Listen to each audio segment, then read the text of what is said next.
My big babies. Now that's stuck in my head all night. Climb to the castle and see a weird guy up a shuffling thing and gonna be carrying some bombs. Yeah.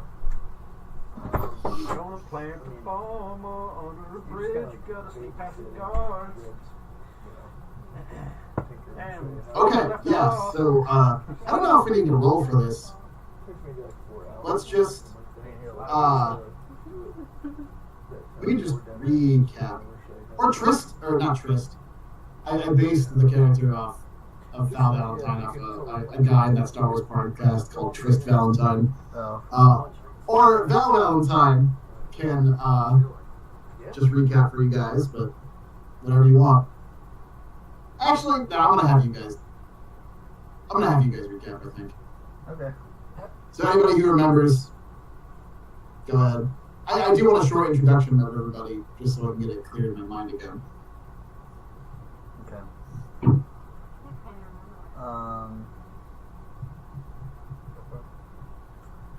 Do it, Jeff.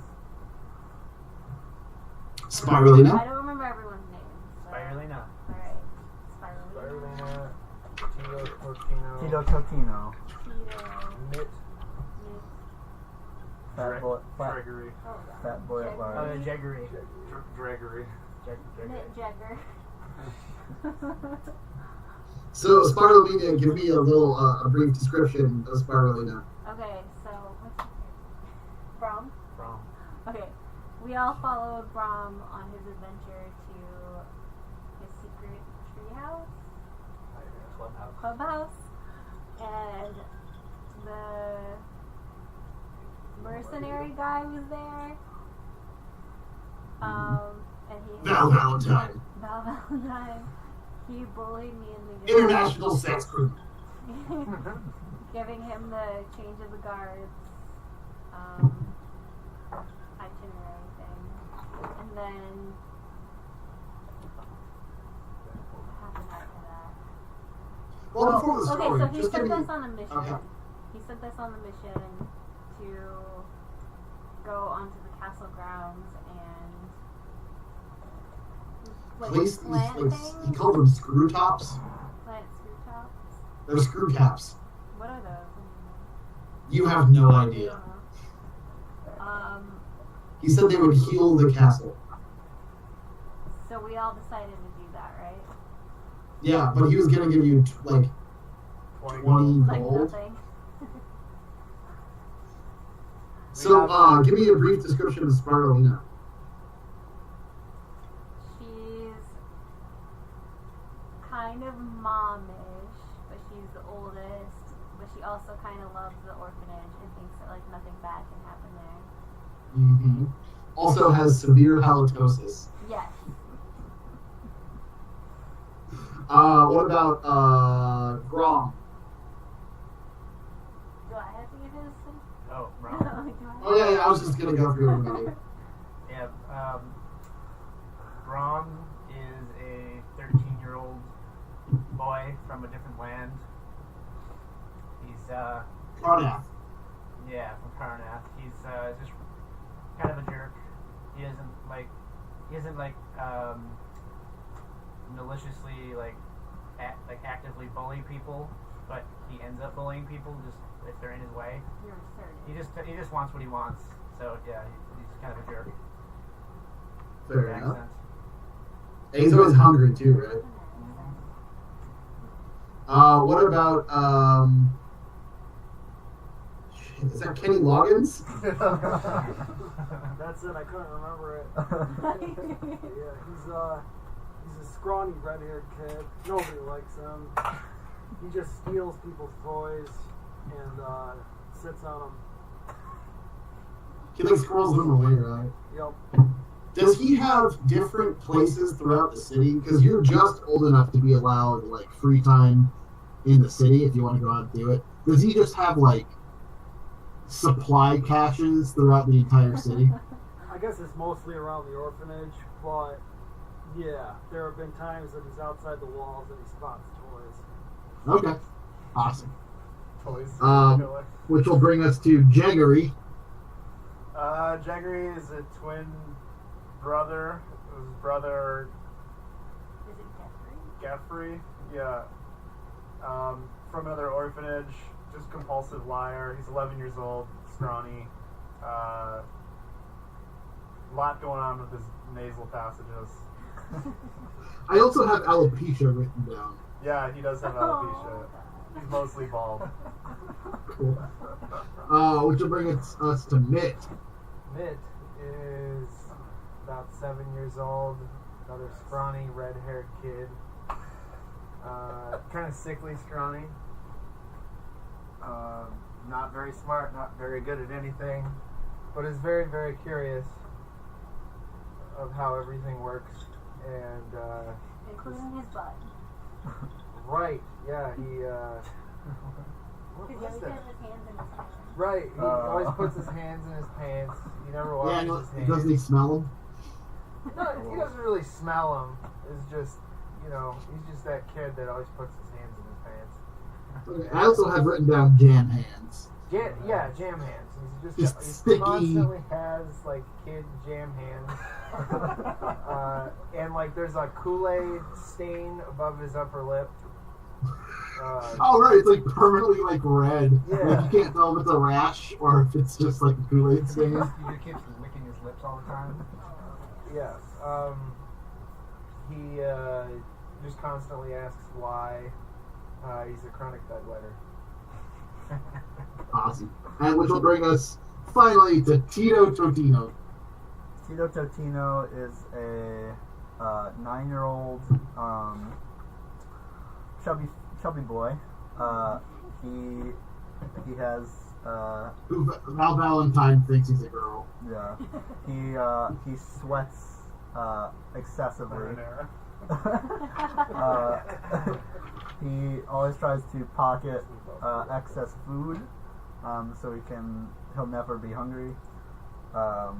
He complains almost always, and is like a tattletale, and yeah, that's pretty much it.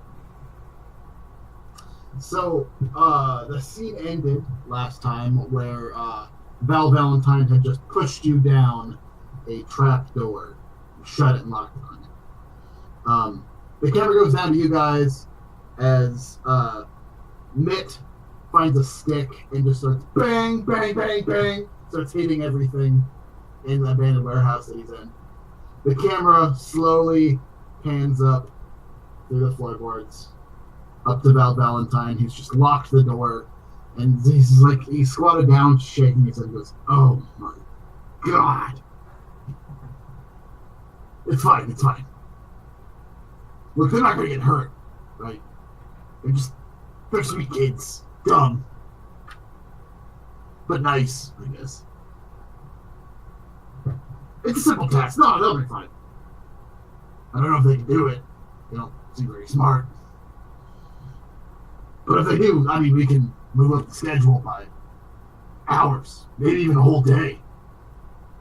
There's a voice that comes from the darkness. A very soft voice, female. It just says, "We didn't hire you to hire others. If they fail, you'll be ripped asunder. Is that understood?" I was an orphan. They'll learn. They learn quickly. They're resilient. They bounce back. They ebb and flow. So we should probably go work on the circle outside the city, right? That, from the ceiling, encased in darkness, you see a lithe figure just unfold from a spider-like position on the ceiling, completely encased in darkness. Unfold unnaturally from the ceiling and just drop down as it stands up a good 6-8 inches above Val, and there are dark green warforged eyes from underneath the cloak. It says, "We will continue the operation, and if we are ahead of schedule, I'll put in a good work." Camera pans back down. to you guys in the abandoned warehouse. Hey, I think that guy stole my banana. What did I name the dog? I don't remember. Jessup. Jessup? Jessup, can you find us a way out of here? That's not. Here's my voice. There it is. It's just sniffing around like the chipped plaster on the walls. It finds a piece of the chipped plaster that's like hanging off and just eats the paint. Joseph, you want to go outside? You gotta go outside? You want to get excited about going outside? Go! Find it! It's just ignoring you. It's just sniffing. Guys, I don't know. I'll do a perception check. Is it like dark in here? It's kind of dark. I mean, it's like 8:30 or like I guess 8:15. So like the sun is rising. Through all of the windows, the ones that aren't boarded up, there is a very strong stream of sunlight. Okay. And there's just tons of dust that just gleams through the sunlight. It's kind of pretty in its own way. But there you can see stairs leading down. Otherwise, it's a large, unwalled room with like covered heavy machinery all over it. Dust everywhere. There's like paint buckets, just random debris. Mitt has a bar of rebar. He's just clang, clang, clang, clang, hitting stuff and making obnoxious noise with. I'm gonna do a perception check to see if I can find like a can of grease, like machine grease or fuel, kerosene or something. No bother rolling. That's fine. Yeah, you can definitely find like a good quart of grease. Alright. Take that with me. Okay. Grab this for later. It's good on toast. Alright, I guess I'll just do a perception check if there's any obvious exits. That's 50. Don't bother with the perception check. I want to make this like open-ended so you guys can help tell the story. What do you want to find here? Cool shaped rock. Sure, absolutely. How do we end up in the warehouse? What do you mean by cool-shaped rock? Something that's shaped cool. Like a penis? Oh, well. Like a dagger or like what? Just like, you know, when you're a kid and you find a rock that looks kind of cool. Sure, it's a little translucent. It's probably a leftover crystal from whatever refuse the machines in here like produce as a byproduct. But yeah, it's like a neat looking little crystal that's kind of got a bluish white tint to it. I start playing make believe by myself and think it's a magic stone, and then try to jump really far as I can, and just tell everybody to watch what I'm doing. Yeah, you jump normally, Watch this. but you think you jump far. Can I find like a fantasy fire extinguisher and like jack that off of fantasy? Absolutely. Absolutely. Fancy fire extinguisher. I will say it's like 2 months out of date. Okay. I'd like to find like a flint and steel, a lighter of some sort. Yeah, I'd say. Yeah, I'd say you don't find like a flint and steel. You actually find like a shitty Bic lighter.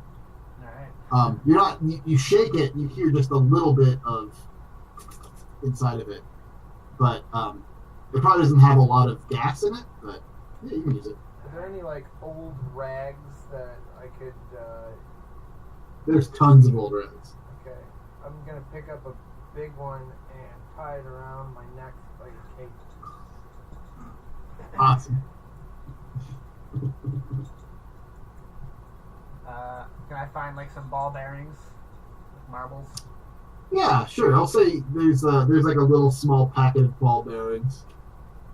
Too. A little box of like 20 of them. How about a giant step ladder on wheels? Absolutely. Any other Home Alone stuff? Except one of the wheels is missing. So if you step on it, it goes.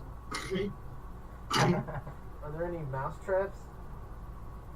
Yeah. Any that have been loaded? There is one with a particularly large, stale, moldy chunk of stinky cheese. I'm going for it. You gonna try to pick it up? Yeah, I'm gonna try to pick up the cheese. Okay. I'll just have you roll a d20.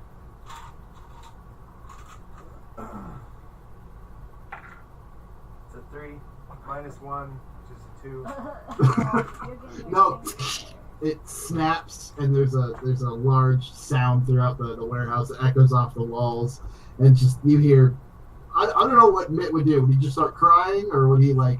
Probably. You tell me. The mousetrap snaps on your middle finger. Yeah, I'd probably just start crying.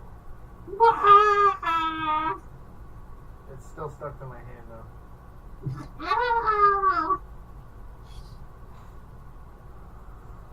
I start using the pole to try to whack it off my hand. Okay, you kind of whack your hand a couple times. Your hand's all swollen, but you get the mousetrap off. I take the mousetrap. You mash the cheese in your fingers. Yeah, yeah, I probably will. Yeah, just like silly putty or something. I want to find like a piece of scrap metal or something. Could be used as like a real shitty sword, like pretend sword. Yeah, sure. You can find like a little shiv. Yeah, I'm gonna do the same thing. A piece of rebar, just like a walking stick staff. Yeah, sure. What kind of wizard are you? I'm a trash wizard. A trash wizard? Can I get some feathers and tar and a fan? I don't know. You want a fan? No, I'm being an asshole. Okay. What's Spirulina do? Finds, some, like, finds a tarantula. I mean, Mitt just slammed his hand in a mousetrap. Being the mother figure of the group, what do you do? Or take it from the wall. But I was gonna say there's no taking it like anything like that she could use in a domestic way. You tell me. So like a first aid kit and like or like Yeah, there's like an old, So half kit. depleted first aid kit. I can see that. okay. Anything There's like a bandage in some of that like skin colored what is that, compression wrap? Is that what it's called? Okay. Oh, the medical tape stuff. Face wrap. Yeah. I asked Spirulina to put the magic stone on top of my hand because it'll help with my super healing ability. And she like humors him and then like wraps it up and tells him that his stone healed him. And then I try to jump high again. Show you how high I can jump. You think you jump real high.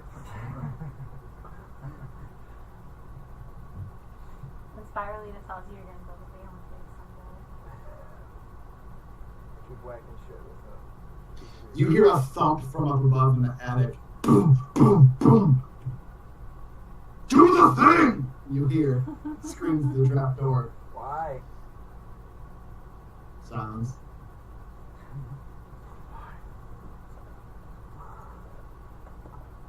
Shit, what am I dog?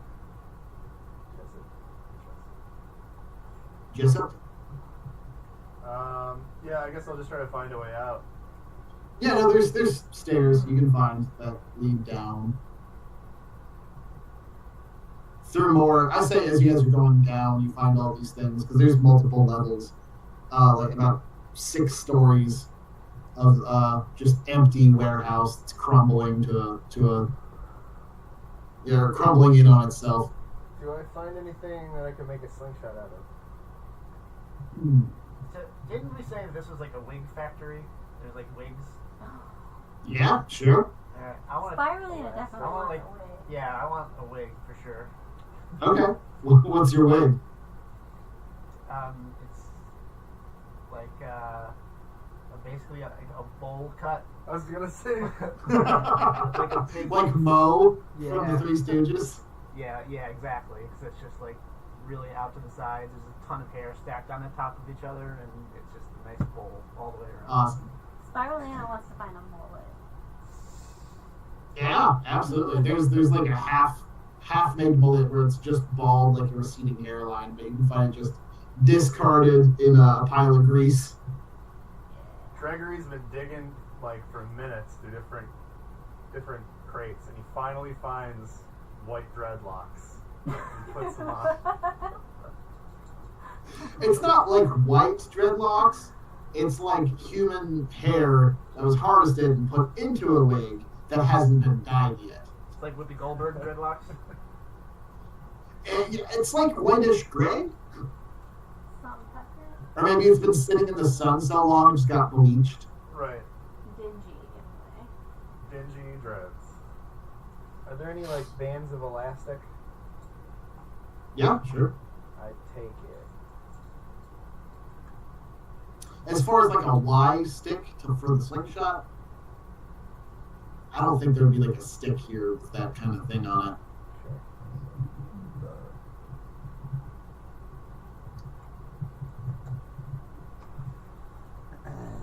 Let's get out of here. This place gives me the creeps. I'm just gonna start whacking machinery if I see it. Yeah, sure. Ba-dang, ba-dang, ba-dang. Does anything turn on? No. Do we have any windows in the warehouse? Yeah? I want to try and shove the step ladder with 3 wheels close to a window. Sure. Easily. You find one window that's not boarded up. It's a large floor-to-ceiling, like industrial window you can just kind of look out. Yeah. I want to climb the ladder and take a peek. Okay. You look out. This one looks out at the same view that you guys, the beautiful view on the top, that sees the Howling River. What was it called? The Howling River. It looks over the Howling River. You can see the people beginning to line up for the parade. That's another thing I want to talk about. You guys have seen this parade a couple times by now. You kind of know the sequence that this happens. It's a one parade that kind of goes in an A form throughout the city. The main streets that lead to Broken Blade Castle, and then it leads to the other bridge, the opposite bridge that way. On the way to the castle, the marching band plays somber funeral dirges for those to remember those that died in the day of mourning. But once they get to Broken Blade Castle, usually an important figurehead gives a speech, and then there's a quick change in the parade where everybody gets rid of the black and the silver, which was the colors of the Mournland of Sire before it turned into the Mournland, and they do a quick change to bright like Mardi Gras colors, and then on their way out of Broken Blade Castle, they begin celebrating the end of the 100-Year War. So on their way out, it's a huge happy celebration, but on their way in, it's a like somber funeral affair almost.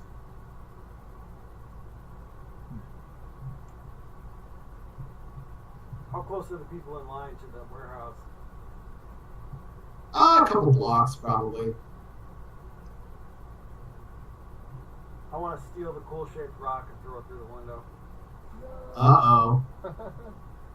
Are you just gonna steal it from it? Would you have to roll since it's wrapped up in like gauze? Yeah, I'd say you have to roll for it. Alright. I'd say opposing dex checks. I would say that, what was his name? Kenny. Yeah, Kenny. I would say Kenny has probably a +2 just because he's good at stealing stuff.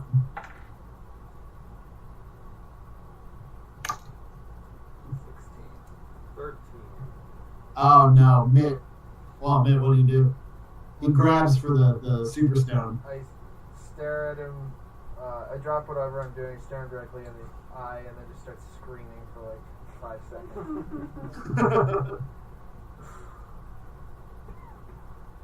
Alright, I run away. Gregory saw the whole thing and he's just like, Matt, why? Why? Why? So you guys make your way to the bottom of the warehouse and exit after finding all of these goodies. You go onto a side street. This one still in shadows from the way that the buildings are arranged. You haven't quite hit the dawn sunlight yet. You can see out in the dawn sunlight there are people beginning to line up for the parade. You're about 5 blocks from the gate that goes to the Broken Blade Castle. You can see people with kazoos. You can hear the marching band kind of far off echoing. You can't really hear them really well at this point, but you can hear the marching band beginning to echo through the buildings. What's the instrumentation of a marching band? Can we all be kazoos right now? It's a marching. I mean, it's just like a regular marching band. It's like a military marching band. It's like the British military, so it's just like brass and drum line.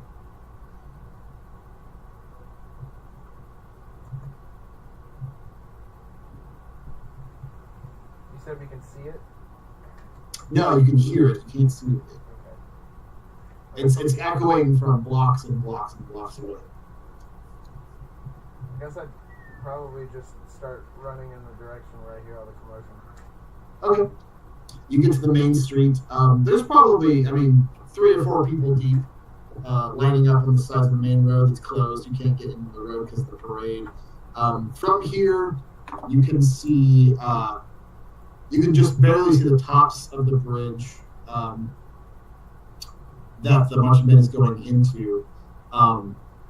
Another thing that you know about this particular festival is that there's a boat float contest. So the Howling River along each side of the bridge is just crowded with these boats with different themes, like floats or paper mache characters or people that are just dressed differently. Like it's very crowded with boats.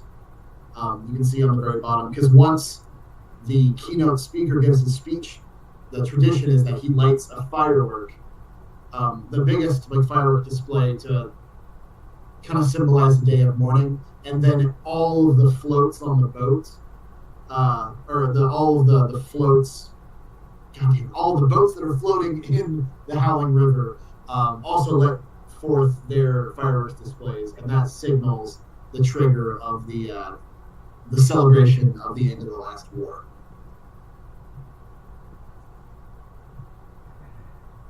And wait, did you say something about that's the bridge? Yeah, all near the bridges, like in between the bridges, on both the west side and the east side of each of the west and east bridges, that whole part of the Howling River is crowded with boats. Okay, and was that the bridge that we were assigned to? Yeah, do you guys have the virtual tabletop up? No, we have an old one up. I don't think you sent it. Oh, I sent it at the very beginning. It might be in the chat. Here, let me send it again. Oh, in the thing. Okay. Yeah, here, I'll send it over time. Oh, I see it. One second. Yeah. I just have a 20. You get like $2.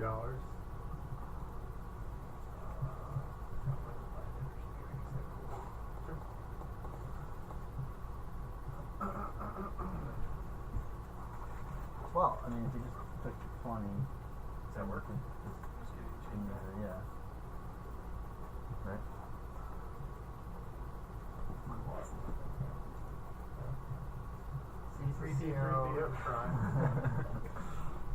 The Howling, so Jazz hands. I'm assuming we're in the southeast part of the bridge or whatever.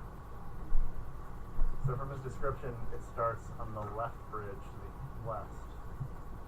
It's very somber, it does its whole thing, and then ends on the And then it's like, Which bridge are we supposed to do? I'm assuming it would make more sense for us to go in with everybody. We're just doing one of the bridges, right? Michael, can you point to which bridge we're supposed to go? That's the somber. That's where they're starting, right? Yes. And then it finishes on the other bridge. Yeah.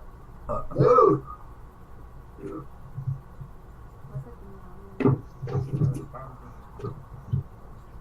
Always, every single time I get up from the seat, Bartleby is in the seat. He's just supposed to keep us entertained. It's so warm and shiny. He's so clingy. So yeah, do you guys have the map pulled up? Yeah. We're good, yeah. Cool. So right now you're on the western bridge, or you're nearest the western bridge, which is where the marching band goes into. So we have to like be sneaky to get over the bridge, right? Or no? We just kind of have to blend in. Yeah, there are people that are on the bridge. As a matter of fact, I guess it was Mitt that was the first person that was there. But he actually sees there's a whole bunch of people standing in the middle of the road, holding signs and screaming. A lot of they all look like kind of grizzled men, older.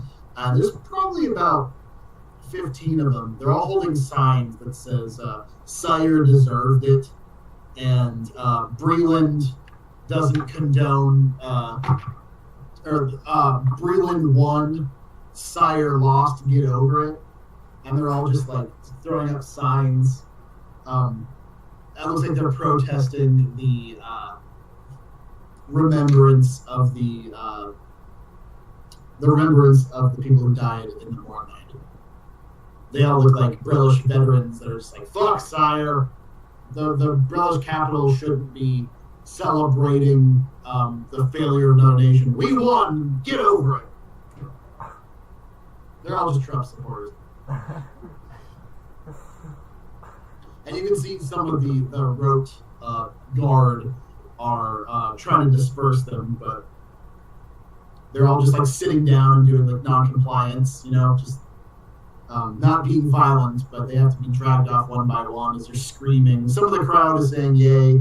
Most of the crowd is booing them as they're getting removed out of the middle of the street.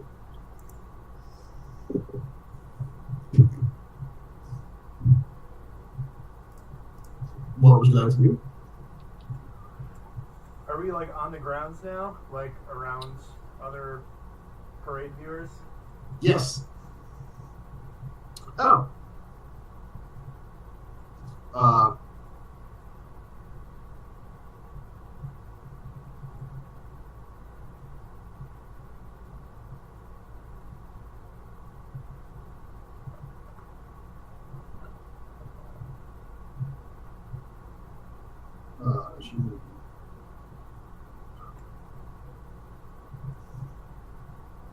So how do I add somebody to this call?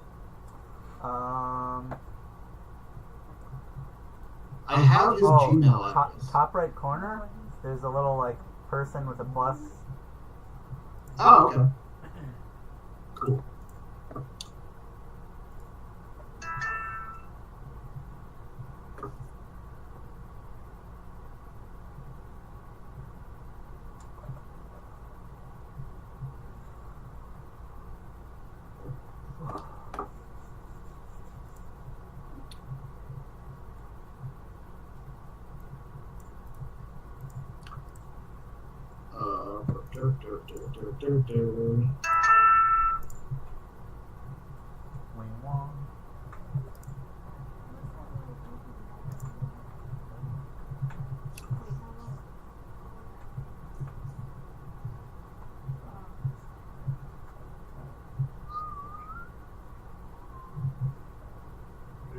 Some like evil themed campaigns, like a one-off.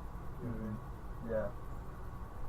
The people, one of the guys from Critical Role did like when like they were the DM was like on vacation one week, and so he did a one-shot on the players, and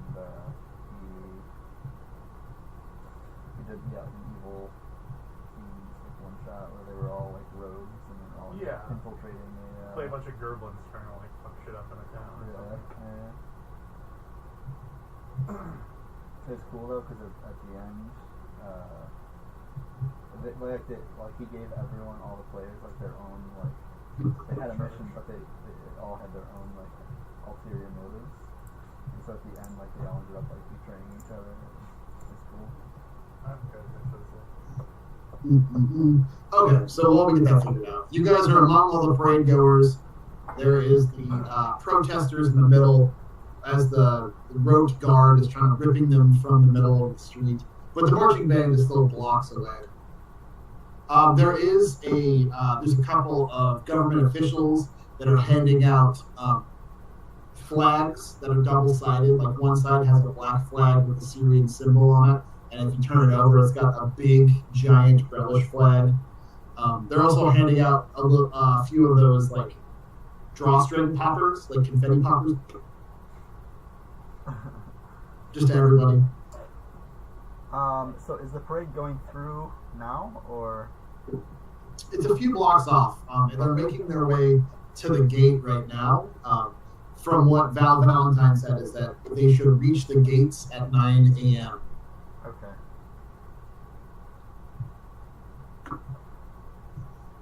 I think our best bet of getting over this bridge is to blend in with the parade.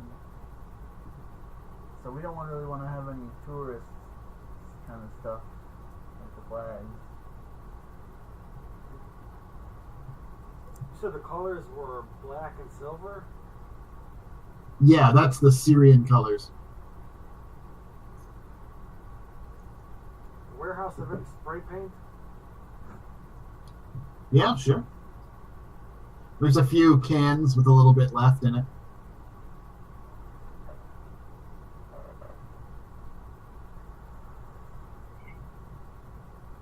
So we're all spraying ourselves black. Black.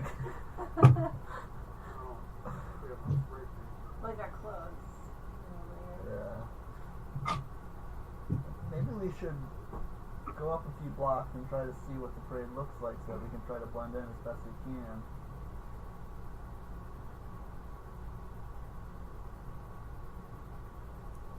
What do you guys think?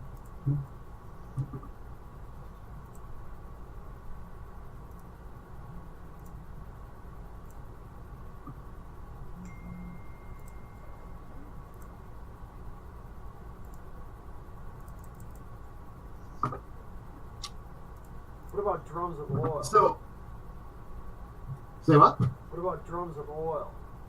Too smelly. Not drums. I think most of the grease that was there would be that quart that Grom picked up. Is it brown or Brown. The beat. Like ice I wish trees downstairs. Just so you know.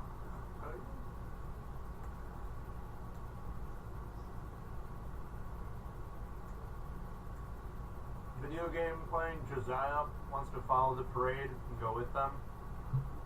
But I think 11-year-old who's been told to sneak into the place is just going to try to find a way the first, option he gets. 6541.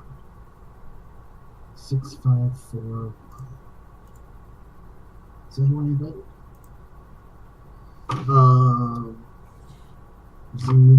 Rich. 6541.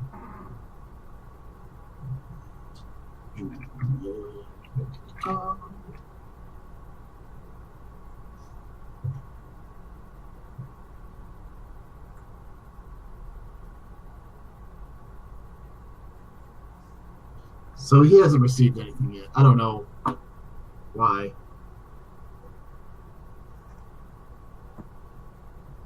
Do we have to start a new conversation? You doing his email? Yeah. Is it a Gmail account?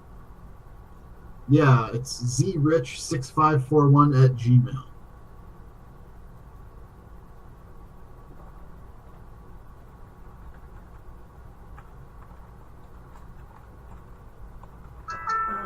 Okay, he's on Hangouts.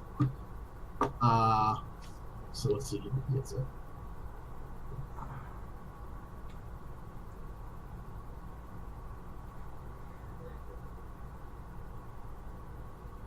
Technical stuff. Technical stuff.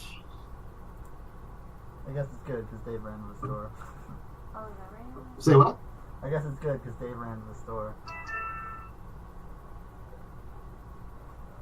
Bum bum ba bum.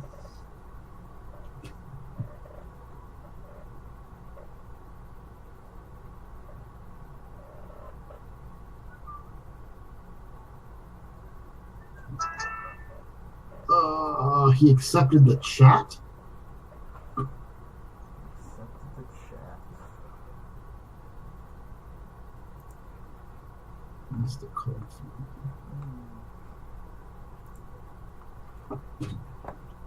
Jesus.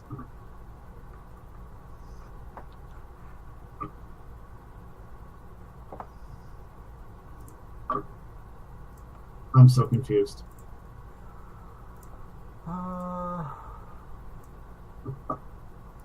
I'm calling him again, apparently, from another room.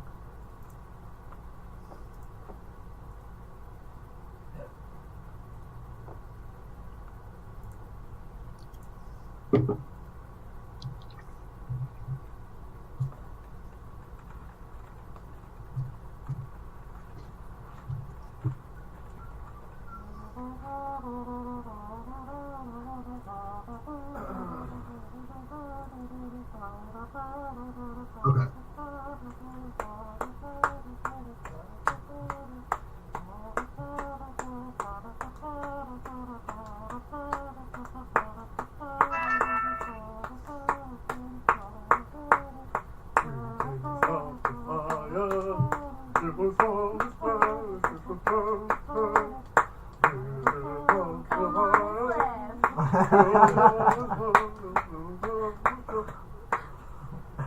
Well done.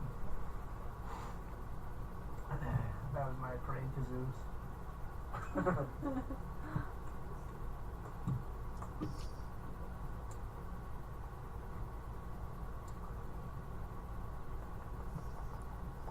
Alright guys, what do we want to do? Who got shit to do in this hot parade? We gotta sneak in like we're members of the band. Yeah, but do we know that? It's a bunch of stupid kids, do we know that? I think we sneak up and take a Yes, look and then listen, someone kids whoever love has to an put idea. on disguises for Yeah. no reason at Oh, all. wait. He's in this chat. It says unknown. Yeah. Why is it unknown? Well, I think he's just got to open the video call. I just called him twice. Oh, he's on Firefox. I won't allow him. Oh boy. It's always a browser Every time. Okay. Yeah. While I was figuring this out, you guys have a plan. I guess the plan is just to kind of sneak in. Yeah, and blend in. I'm with Kenny Loggins. I'm gonna go into the warehouse and get any kind of black or chrome accoutrements and. Barbylina wants to put a mustache on. There's really A no spray paint mustache. like clothes inside the warehouse. I'll say there's like some like coveralls that are made for an adult human. That's way too big for any of you, and it's like bright orange. Oh man, no, that's not Alright, none of that. What about black wigs? Sure, there's a couple black wigs. No, we can sew together. Just like tie a bunch of them together and wrap them around the torso. Oh, how about We trash just look bags? like giant animals. Oh yeah, we could make trash bag ones. I've done that in real life. Trash I've bag got a poncho. trash bag poncho, yeah.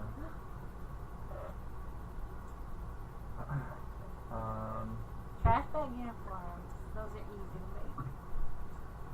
make. So I sent you in the chat his email address.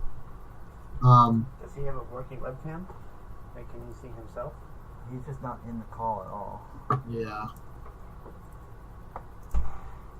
See if you could invite him too. Does he use a different bag? Where did you send that? I don't see it in the chat.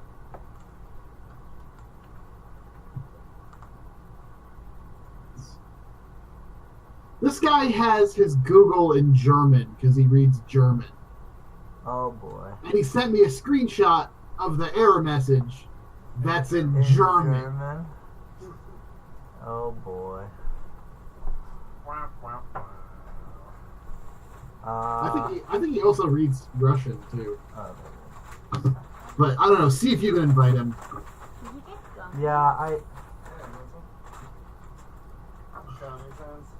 Copy. Gummies and energy. Look at this Like shit. my regular school day. This is a screenshot he sent to help troubleshoot.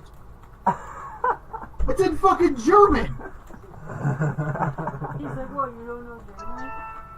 I think he secretly doesn't want to play. This is his own like self-sabotage effort. Haribo! Arrivo. Never forget. You didn't realize I don't speak German. Oh my god. Well, wait, does he have a working webcam? Because if he can't see himself in his own call. Yeah, but he's on he's on a MacBook Pro. Yeah, he can't even open thing. He doesn't have Chrome. You gotta have Chrome. You gotta have Chrome, baby girl. This is a genius move by him.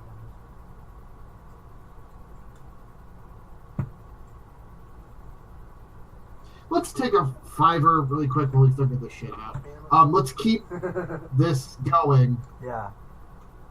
I'll keep sending him, I'll keep sending invites. Yeah, You keep I found sending like invites. See how it goes. Dave's telling secrets. Dave's a secret boy. Dave likes to keep information from the Horde. Secret boy. Secret boy. Secret boy. You're being really loud. Yeah, let's see if we can figure this out. That was my parade.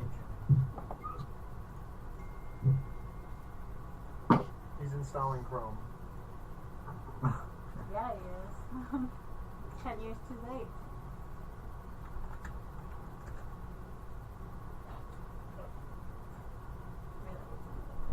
Five, right? Four.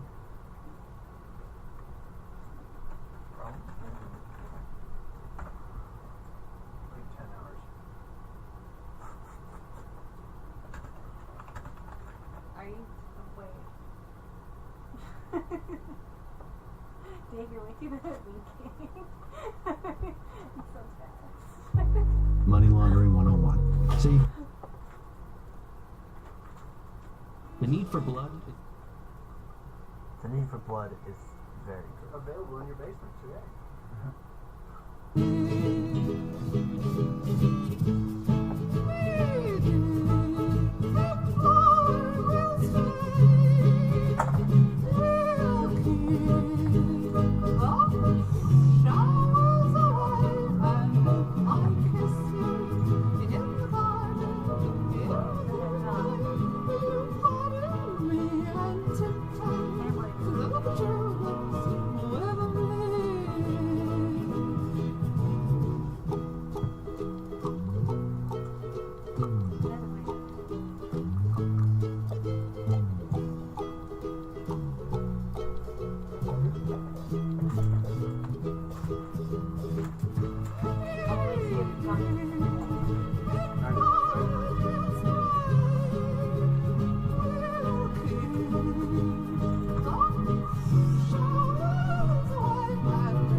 So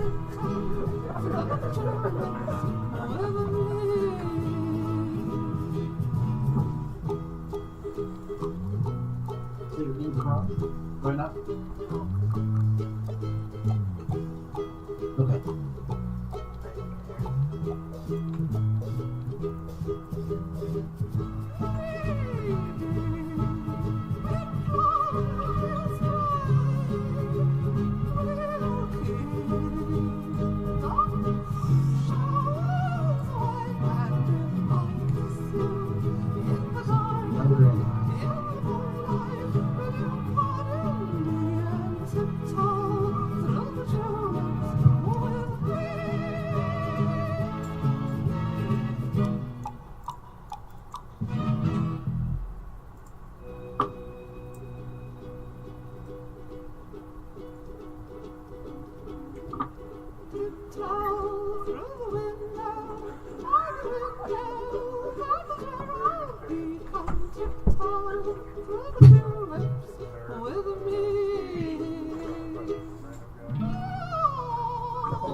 You're playing Tiptoe Through the Tulips.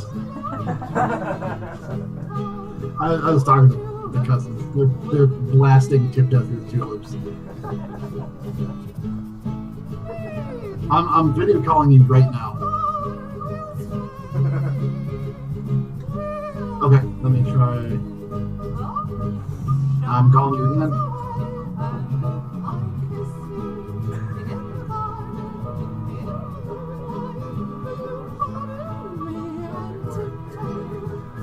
Okay, cool. I see you on the separate channel. So what I'm going to do, I'm going to hang up this call and invite you in the other room where the other people are. Yeah?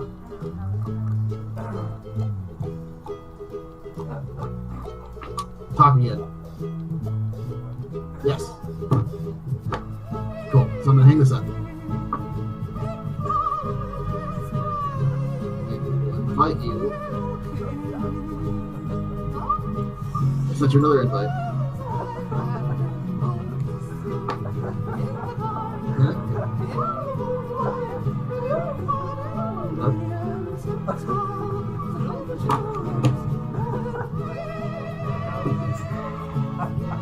Hey, Mike? Yeah. Can you continually sell or send Zach invites? Yeah. Just spam the shit out of him. Because he hung up with me on the phone.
top image and just like bring out that.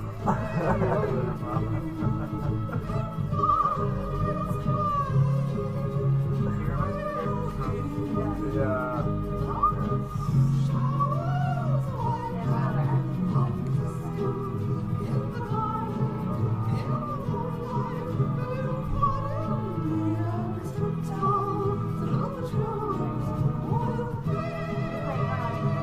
I know the actress. I don't know her husband. No, they're kind of plays like a tall guy. Now, is he Chris Bell's husband or? So I think what we should try to do is hang this call up, and then when we start a call, start a group call with him and me and you in at the same time. Alright. Okay. Do that.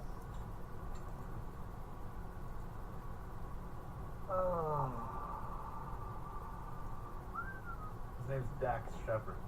Do you recognize him? D-A-X. No. It's a good name. But he does look like that picture. Yeah, he looks exactly like it. Probably more so than the other He's kind of a goober. I got like a couple minutes. Okay, I got you, and I got them. Sweet. Can you see everybody? Actually, no, I just have like one. Sweet. guy. Oh, yeah. Zach! What's up? What's up, man? Yo. I like the beard. No, thanks, man. Yeah. How's the new place? Man, that's good. That's good. I like it. You know, Nice, it's quiet. Heck yeah. I'm just here to sleep. Right on. So let me go around and introduce you. Michael, Hello. right up front. It's my cousin Michael. This is Josiah. What's up, man? What's up? And this is Joe. And this is Jessica. Hello. Hello. Hello. There's one more Concealio that's not there right now, but Alright. You want to go around and like introduce your characters? Oh yeah, sure. I play a dwarf cleric named Quincy. I am a werewolf, buffalo. I got bit by a werewolf. Mark Ruffalo. Yeah, I'm pretty much the healer of the group. And the one that keeps us together. Yeah, pretty much. I'm the glue. Quincy's the love. So is they're all my name is On-Off Panhandle. Alright. I'm a halfling rogue, basically modeled after Danny DeVito in Always Sunny in Philadelphia.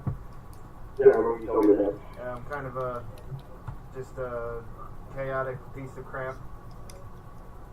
And I don't really use any sort of magic. I'll use magic items, but I kind of just like a hoarder and just throw weird shit at people. Okay. My character's named Ballstar Terry. He's a forest gnome druid.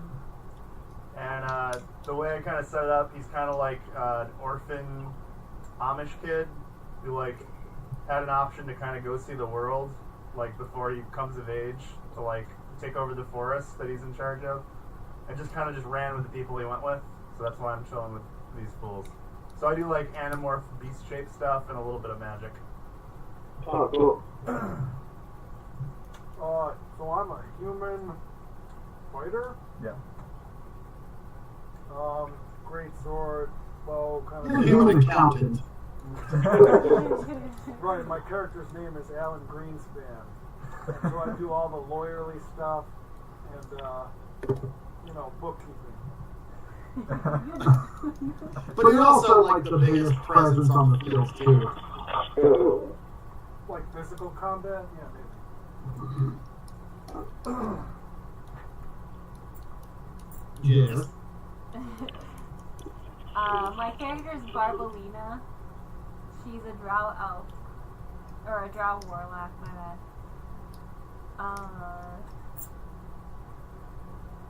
What else do we know about her? Saving her family. She like sold her, was it selling her soul, technically? Or like... Her like service, she like found Yeah. herself to. Essentially, what you told me is that you, in order to save your family from certain death, you pledged yourself into service Old of essentially Cthulhu, the great old one, beyond the stars, for 100 years. Was that it? So you have to be in service with this dark god for 100 years in order to save your family. Which is So fine. you haven't seen them or talked to them since. Yeah. What? I said that that's fine because the lifespan is like 400 years. Cool. And then there's also Terrance, which, where did Chris go? He's on He the had to phone. take a phone call. Oh. Tell us about your character, Zach. Well, before that, Okay. let's continue with the orphan thing a little bit. Oh, yeah. So if you just want to tell Zach a little bit about the orphan stuff, Oh, you don't have to go super detailed, just so he knows what's happening. Zach, so like I said, all of this stuff takes place 6 months before the actual campaign. This is really just to like they went through a big thing where they had a big trial and their sentence was to be sent 6 months into the future because they destroyed this like fairy tale town inadvertently. They were found guilty of it, and there was a big trial. There's the video on YouTube if you want to watch it. But yeah, so essentially they were sent 6 months in the future. Also, some of them went insane because they were there for longer than it felt like, and yeah, so they have no idea what's happened because there was a big kind of like powder keg going on before they were sent 6 months in the future. But right now, we are in the capital city of Greenland, which is kind of like America, during a large festival celebrating both the end of the war and the destruction of the central country of the continent called Sire, that was like kind of like a big nuclear bomb that killed millions and millions of people. So essentially, this is the 6th year this has happened. It's a large celebration where a parade goes from one end of the city to the castle in a funeral format to like remember those that have died in the last war and in the big cataclysm that happened.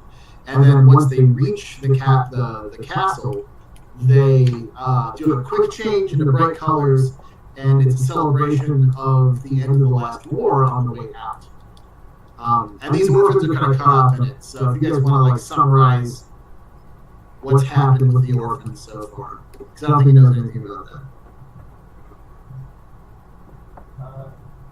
So it's this holiday, the Day of Remembrance or whatever. So we all have the day off. My brother Chris's character, he's kind of like a foreign exchange student. Said we had a cool treehouse that we were gonna go check. No, not treehouse, like a clubhouse. So we kind of trek through town for a little bit. We find a really shitty dog who becomes our best friend. We climb up onto the roof of this place where the clubhouse is supposed to be, and there's this like, we get inside and there's this like kind of sketchy looking guy inside looking through like a telescope with like headphones on, basically. And we frighten him, and he asked us to plant these things. They're called what? Spark plugs? What are they called? Screw tops? You call them screw tops? Screw caps. Screw caps. On the other side of this. Oh, hey, by the way, I need to send you the virtual tabletop, Zach. Oh, yeah. Yeah, here.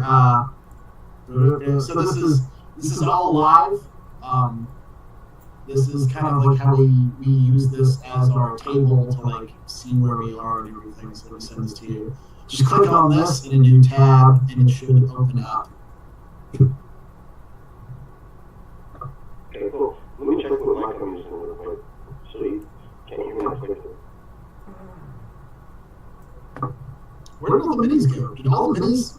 Did somebody erase all the minis? No, I saw. We can see him. We've got them up top above the map. All of my minis are erased. Oh, there you are. Did you send it to my Gmail? I sent it over chat. It's in the chat. So on the left side of your screen, you should see a little message icon. Just click on that and then hit show messages.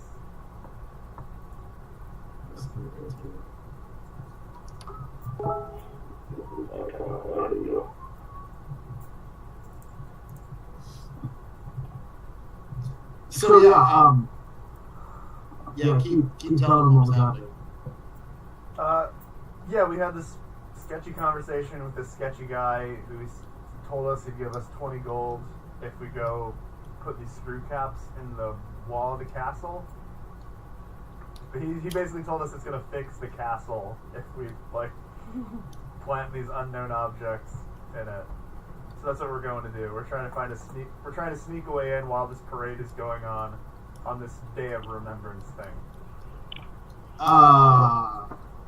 Tell them about the conversation the camera panned up to.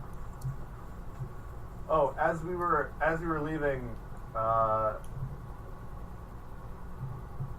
the guy who told us to plant these screw caps had some sort of conversation with someone he's employed by.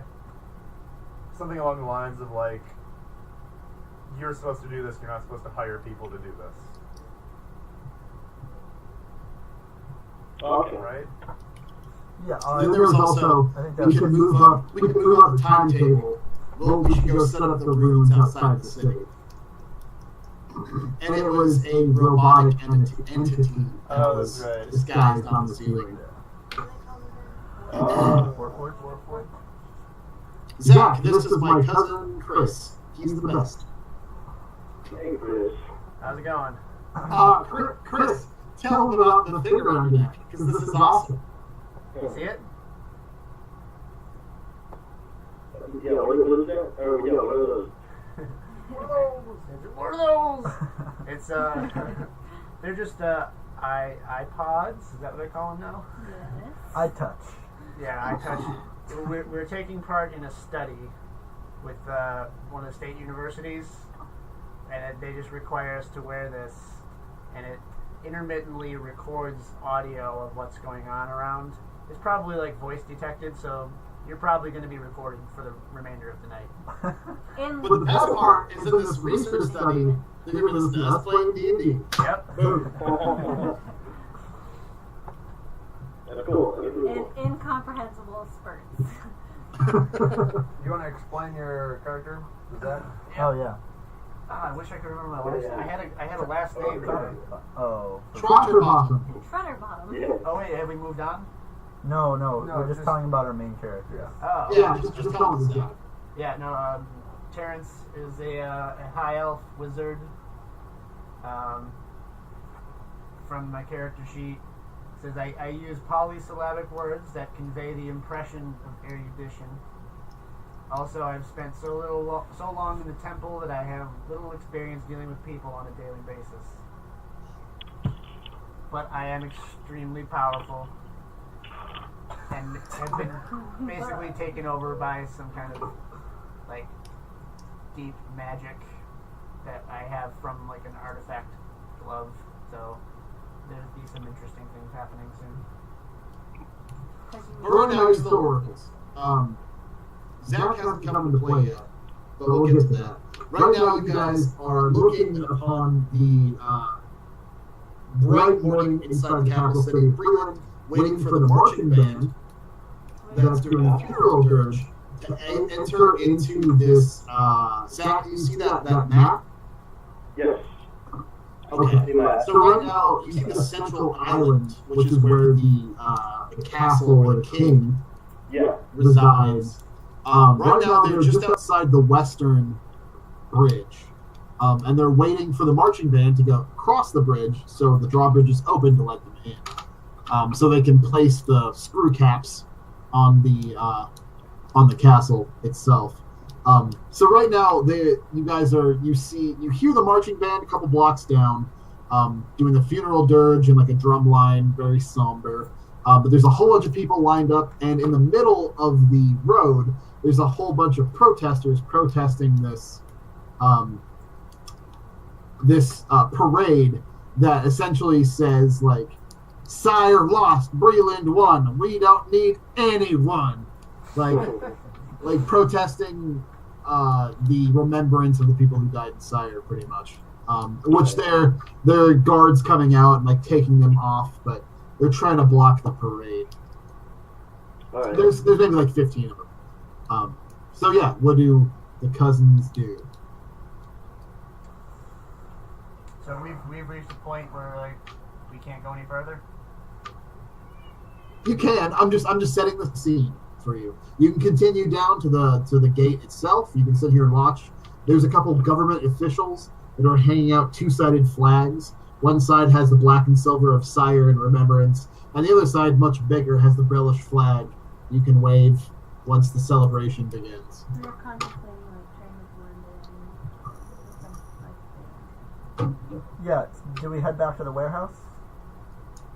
Yeah, sure, if you want. Okay. Yeah. I want to try to gather as many just like black wigs or like silver wigs as possible. Silver things? Wigs, like just black and silver. Barbylina can sew, or what's her name? Barbylina. Very close. I say there's probably enough silver wigs to get everybody covered because they haven't been dyed yet. So it's like some of them are synthetic hair, so they haven't been dyed whatever color they need to be yet. As far as black paint. wigs, I'll say you maybe get like 3 of them. But we have paint, so we could like make up the difference with the paint, right? It's true. You have a very small amount of spray paint. You can spray paint these wigs. So, And some of bronze oil. can Braum look around for like trash bags, basically, like Yeah. just black tarps, black. Yeah, trash sure. bags? You can get as many trash bags as you want. That's what we want. And we That can was like key. we can paint like silver highlights and stripes down the black things and put them on as capes. Yeah, we're gonna Okay. let's do trash. So you're all just kind of like dressed in trash bags, trying to look like a marching band-ish, right? Spirulina does a great job. Okay. So that's the plan, is to like kind of dress like the marching band Yeah. and jump into the parade and follow them, right? Mo is Wait, their leader. so to the marching bands. Should we get like tin cans? And shit? Gregory's got like a big old wrench. He's pretending it's like a clarinet. I'm gonna get a bunch of Alright. empty cans and just like attach them to my belt. I'm just whacking the ground with my stick. That's it. Okay. You guys get all dressed up as much as you can. And the time it takes you to do that, I'd say you can hear the marching band's about a block away. Come on, guys, we gotta I go. whack faster and harder. You guys all run up to the edge of the parade where the civilian line is kind of drawn. It looks like most of the protesters have been carted off at this point. There's still one of them who's running away. He's inexplicably had his pants taken off. He's just wearing briefs. He's kind of a fat guy, and he's just like running around like, "Hey, we don't need no Syrian. We won the war." But he gets dragged off eventually, as you can see the marching band approaching. You hear a couple of kids around you that actually have parents. I guess it makes me a little sad. As the kid on the dad's shoulder goes, "I want to see David. I want to see DeHaven. Where is he?" You hear him say, "Sam, we." I like it. He's gonna play. He's gonna play. We'll follow the marching band. It's fine. He'll go play. I want to see him now. Look. No, look. Your mother and I are very, very, very excited to see the bard Davin perform. But just hold on, Jesus. As you can see, all over the telephone poles and everything, you see plastered on the walls up to this parade point. You can there's like playbills of the bard called DeHaven playing at the ceremony after the keynote speaker. It was kind of like a rock star. You guys have probably heard about him. He's a very up and comer. He's got a few like really popular hits. People are really excited he's going to be playing the celebration. He plays everything. He's like a musical savant. Does he Wait, sound like, what does the fox say?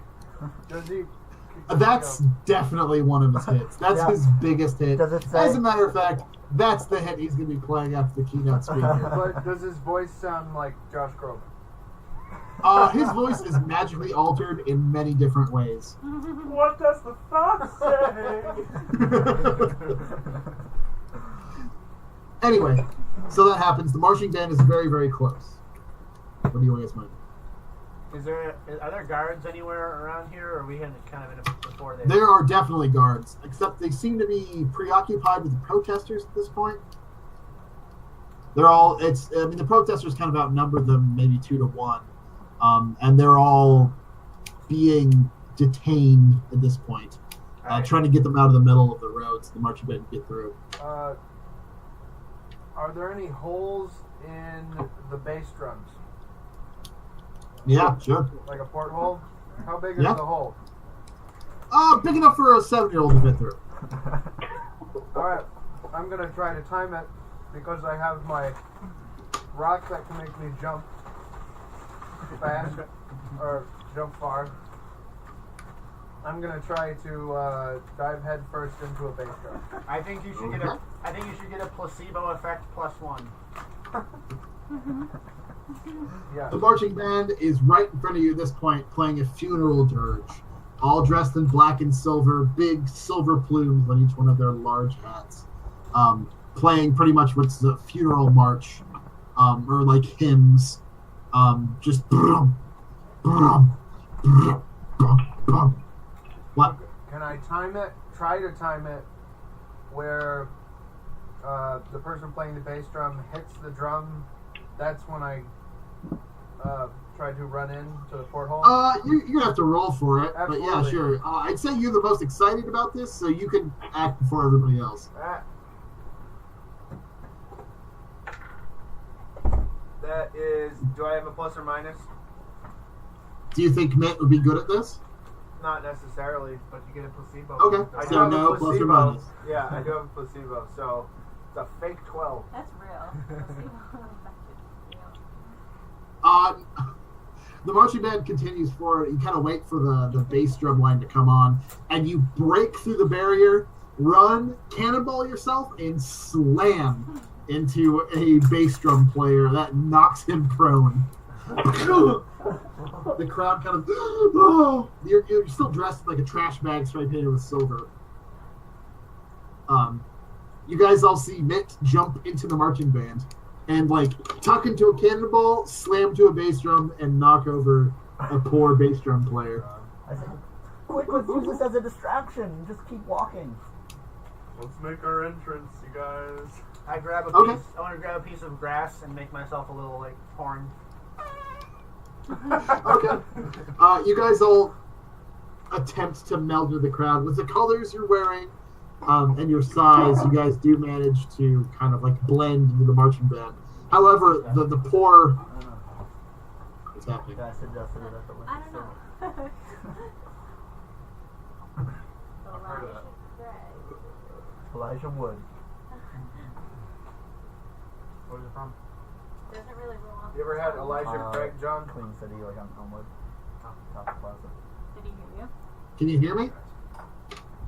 What was that? Sorry, I just had a big Windows error. Oh. Anyway. Oh, yeah. Dave, you knock over a poor bass player, and everybody else, all the rest of the orphans, kind of like meld in the marching band. The guy stands up and is like, "Oh, what the hell, man?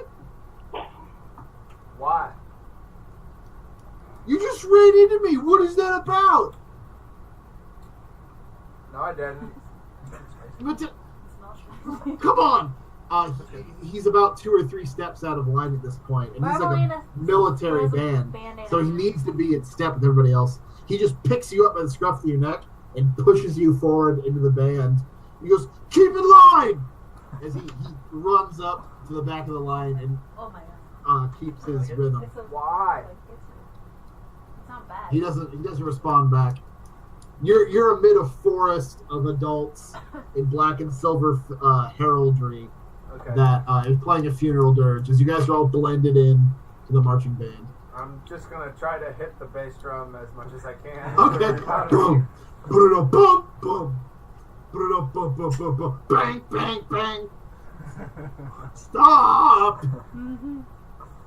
As you guys approach the bridge, the large drawbridge, the big gate begins to clack up in perfect time.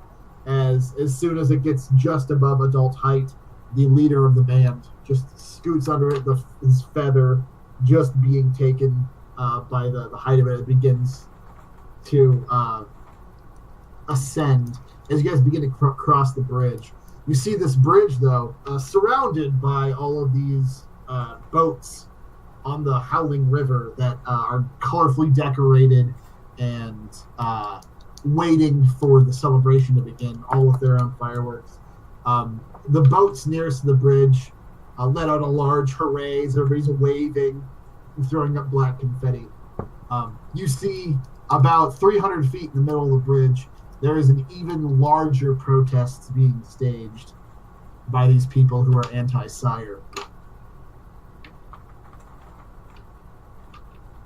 Can once the gate opens, you can see a whole bunch of roped guards begin to push their way past the marching band, kind of putting most of them out of sync, and begin trying to tackle and get these protesters out of the way and break the chain. This is a disaster. What is happening here? Get Is yourself that back Grom, in or sync. is that a That's passerby? not wrong. It's the marching band leader. Oh, okay. This is a disaster. He still keeps time, but you can see the guards just manage to pin them down or get them down on the ground so they don't. They don't really interfere. You guys manage to pass. Some of you are getting kicked in the back of the boots because you're not keeping the same rhythm as you guys are going to the marching band. But eventually, you reach the very end of this bridge into the Broken Blade Castle Island, someplace that none of you as orphans have ever been, as being lower class. The gate opens into this beautiful marble and rose quartz buildings just all around you, the tallest in the city. Everything's gleaming with brass roofs. You guys, you hit the island and take a quick right and end up directly in front of the castle, where there is a giant crowd in front of a large stage with spotlights and confetti cannons. With a large podium. There's probably about 300 very upper class people here for the keynote speaker and the concert afterwards. The marching band stops in front as the crowd kind of parts ways, and they just continue the snare beat.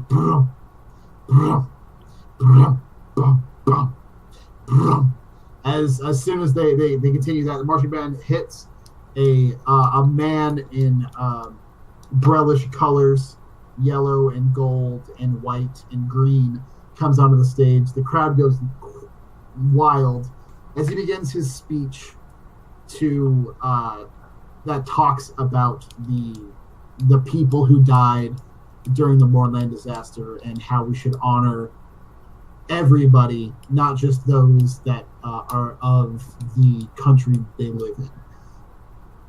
The marching band is parked at this point. What do you guys want to do? So this is the bridge that we were assigned? Yeah. Well, you guys have gone past that bridge at this point. We need to. You are now at the foot of Broken Blade Castle. Yeah, so we need to. Give me 1 second. Castle. I'll be right back. We need to surround the castle with those screw pods. The castle itself? Screw caps. The port cap. The castle itself? Yeah, the whole castle. Alright, and right now it's behind us. Well, we're We're here, just entering. and so the castle's up there. So we need to we need to So get to the castle. We're like right in front of the castle. okay. So we're where we need to be, right? Yeah. So now is where we need to break off and go around the castle. Do we have to separate? Split up. Well, there's 8 pods and only 6 of us, so we could separate. Probably the best idea, honestly. If we travel in a group, we'll be. So you guys are currently stuck in a marching band as a boring speech is happening. What are you guys doing? We need to create a diversion. We got Jessup. Yeah, we did. Do we? Still? Yeah. We dressed him up. I'm riding him. Can he be written? Like he's so sickly. Could we stick together if you pretended to be a full traveling performance group? I pull on the pant leg of one of the performers that's next to me and say, "Where's the nearest bathroom?" The bass drum guy that you knocked over looks at you and goes, "Kid, who are you? Get back in the crowd! You're wearing your garbage. Oh God, you smell so bad." He whispers that. He doesn't scream it. I gotta go.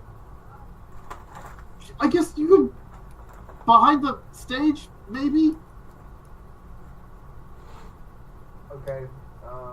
And the stage is on the island where the castle is. Yeah. So right now, here, let me put Quincy where you guys are right now. Oh, okay. Okay. You guys are now entered into the front gate of this castle, and are right here in this large gathering area where there's a large crowd, presumably waiting for the performance of the bard Draven, or DeHaven. Okay. So the castle is basically the forehead circle of C-3PO? Yeah. Okay. And we need to surround the castle with these things? That's what he said. He said put them all on the castle, preferably, well, if you want to be safe, 30 to 40 feet apart. The keynote speaker, as you guys are all kind of figuring out what to do, finishes his boring speech as he raises up his arms and he goes, "We should all celebrate together. No more war. No more death. Only prosperity." And as that happens, confetti cannons go off as all the marching band people rip off their outer layer from the black and silver to like bright neon colors, like yellows and pinks and reds and purples and blues, and begin playing a song, a very, very happy song, as confetti cannons go off, spotlights go to the stage, the diplomat walks off. Zach, what is the song that DeHaven plays to celebrate the end of the last war that the marching band continues on with? The new Justin Timberlake song. And he what? Say what? Oh, and I'm sorry. What? Okay, so he is playing. David is playing the story of Craig's Mom's Bush. Of what? Your mic's really crunchy, man. It is the story of Craig's Mom's Bush from South Park. Okay. I'm right. So you go on stage. Give me a description of what DeHaven is like on stage. Well, very very pompous. He definitely thinks he's better than everybody else. Oh, and everybody feels it too. Like the whole crowd is just bending to your will. Yes, of course. Just sort of a lot of conviction with everything. No question of whether something will work or not. I also think that he's going around and like there's different solos throughout the song from different instruments. But it's him that's going up to all the different instruments on stage and are playing the solos on each instrument. Yeah, that sounds like something David will do. Awesome. The crowd goes fucking wild as this happens. He's on stage with conviction. The crowd is eating it up. What do the orphans do? I think The when orphans don't. Oh, sorry. Never mind. when everyone takes off the black, I just act as if my garbage bag is like a banner, and I like start flying it like a flag, and then I just run out into the crowd and disappear. Okay. Do you notify the rest of your fellow orphans? Nope, I with just this, or go. what? I just go. Okay. What about everybody else? Tell me what you guys are doing. How close are we to the stage that David's on? You're the marching band, which is like playing kind of the background and like horn lines for DeHaven. So you're very close to the stage. They're almost like a pit orchestra. Barbylina's just trying to keep her eye on everyone since they're all young. Okay. Grom just goes into the crowd by himself. She lets him go because he's older and he should know better. Okay. But she keeps her eye on everyone else. I frantically start looking around at everyone else. Jaggery's like pretending to rip a solo on his wrench. Like Bill Clinton style. As DeHaven picks up an electric lute, he starts playing this fucking awesome Van Halen double tap solo. You pick up your wrench and just try to mimic it. I would say Mitt's probably really curious and is gonna try to climb up. like as close to the stage as possible. All right. What about fuck? What's your name? Kenny Loggins.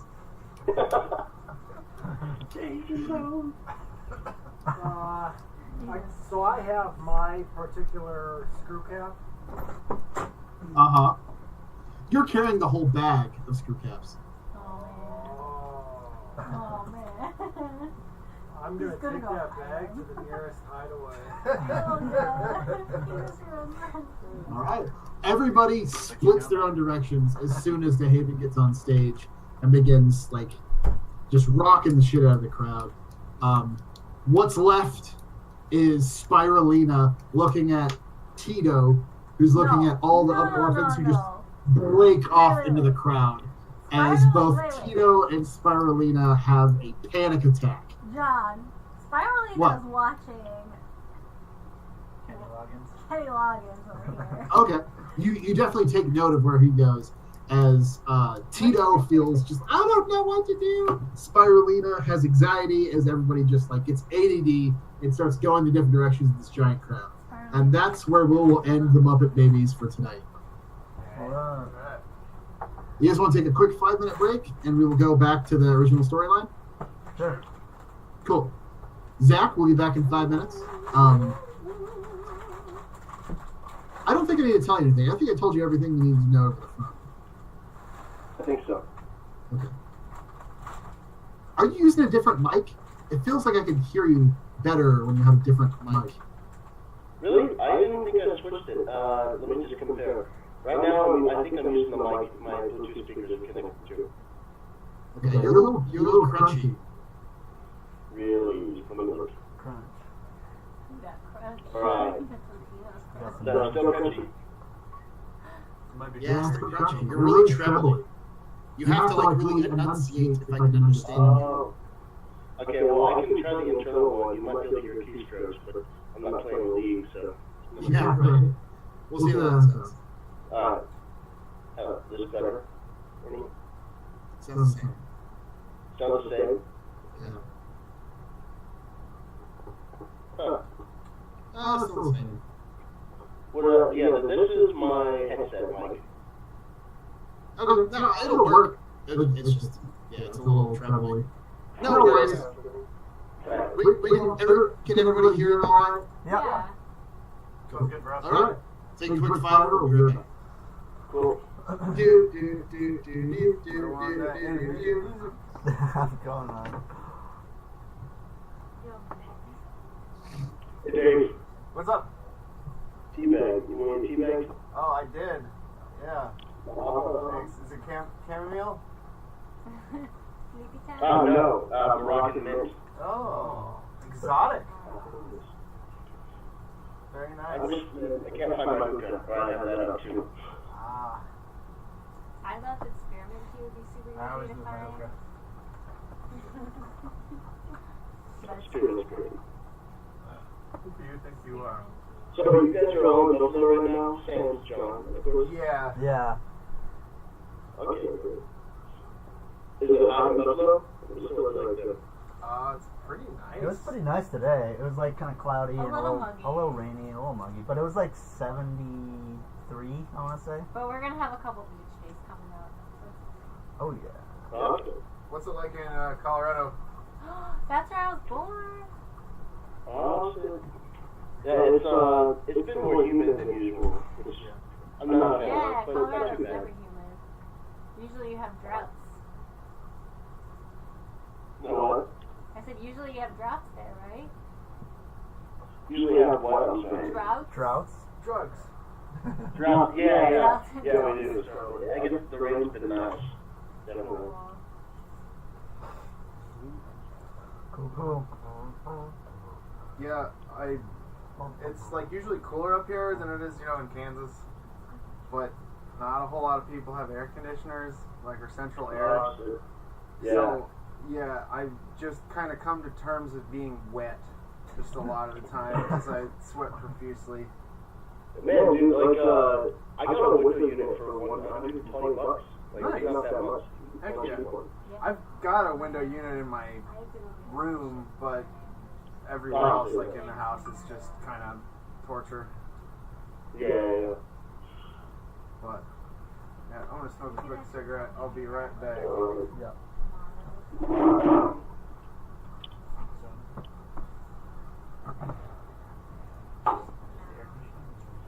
Like, I just have that as an title.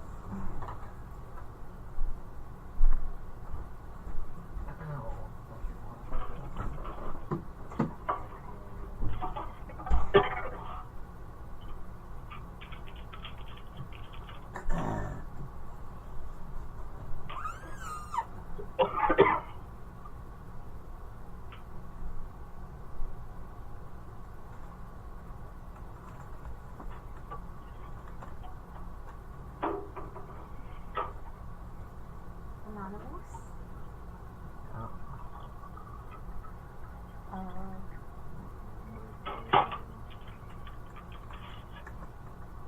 What's happening?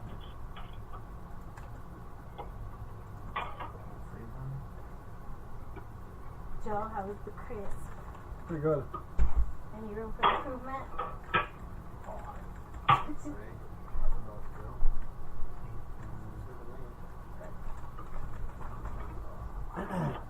I was gonna leave the skin on the apples, crisp pilgrim. Oh yeah, okay. Anyone want? I'm gonna go get some crisp. We're gonna go down. We're gonna, work a little for it.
Sunglasses off and throws them in the sunglasses off.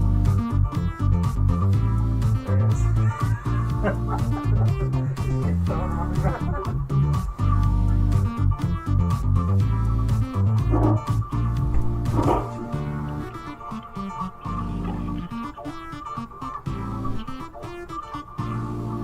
I'm about to send you something, Zach.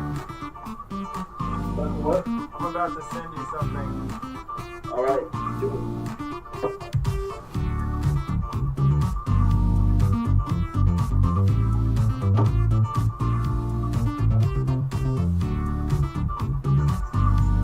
Did you check out that all-angles group?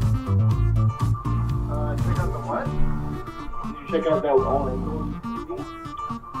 One more time. Did you check out that all-angles group? No, I haven't gotten a chance to. I need to, though. You're sending me some good stuff. Smells pretty bad. I was wondering if it does did smell smell bad. bad in here. Why does it smell bad in here? What did you tell him to check out, Zach? My friend has a kind of a new group, All Angles. It's like, did you ever listen to Michael Brecker's Quindectet? Yeah. What? It's pretty much based off of that wide angle CD, and it actually has Alex Sipiagin on it. Oh shit. Yeah, so it's really cool. Yeah, he's just a great writer. He's a trombonist, a great trombonist, but even better piano player. Man. And yeah, but I think it's on iTunes. It's just called All Angles. I think this name of the album is A New Angle. But yeah, you should definitely check Is it it out. like released on like Spotify and everything? I don't know if it's on Spotify. I know it's on iTunes, CD Baby, maybe a few other music sites. I don't know. I haven't checked Spotify. Huh. I think he might not put it on Spotify. I think he's kind of anti-Spotify. Yeah, I don't blame him. They're the kind of fuck people. Probably. Yeah. But yeah, man, that's pretty cool. Yeah, I'll check it out. All Angles, you said? He's like one of those. Yeah, All Angles. He's like one of those people that pisses you off. It's just like he's like good at every instrument he touches, and then he's an amazing writer, and then he's like a great teacher. Yeah, that's infuriating. Yeah. Somebody's not allowed to be that good. Exactly.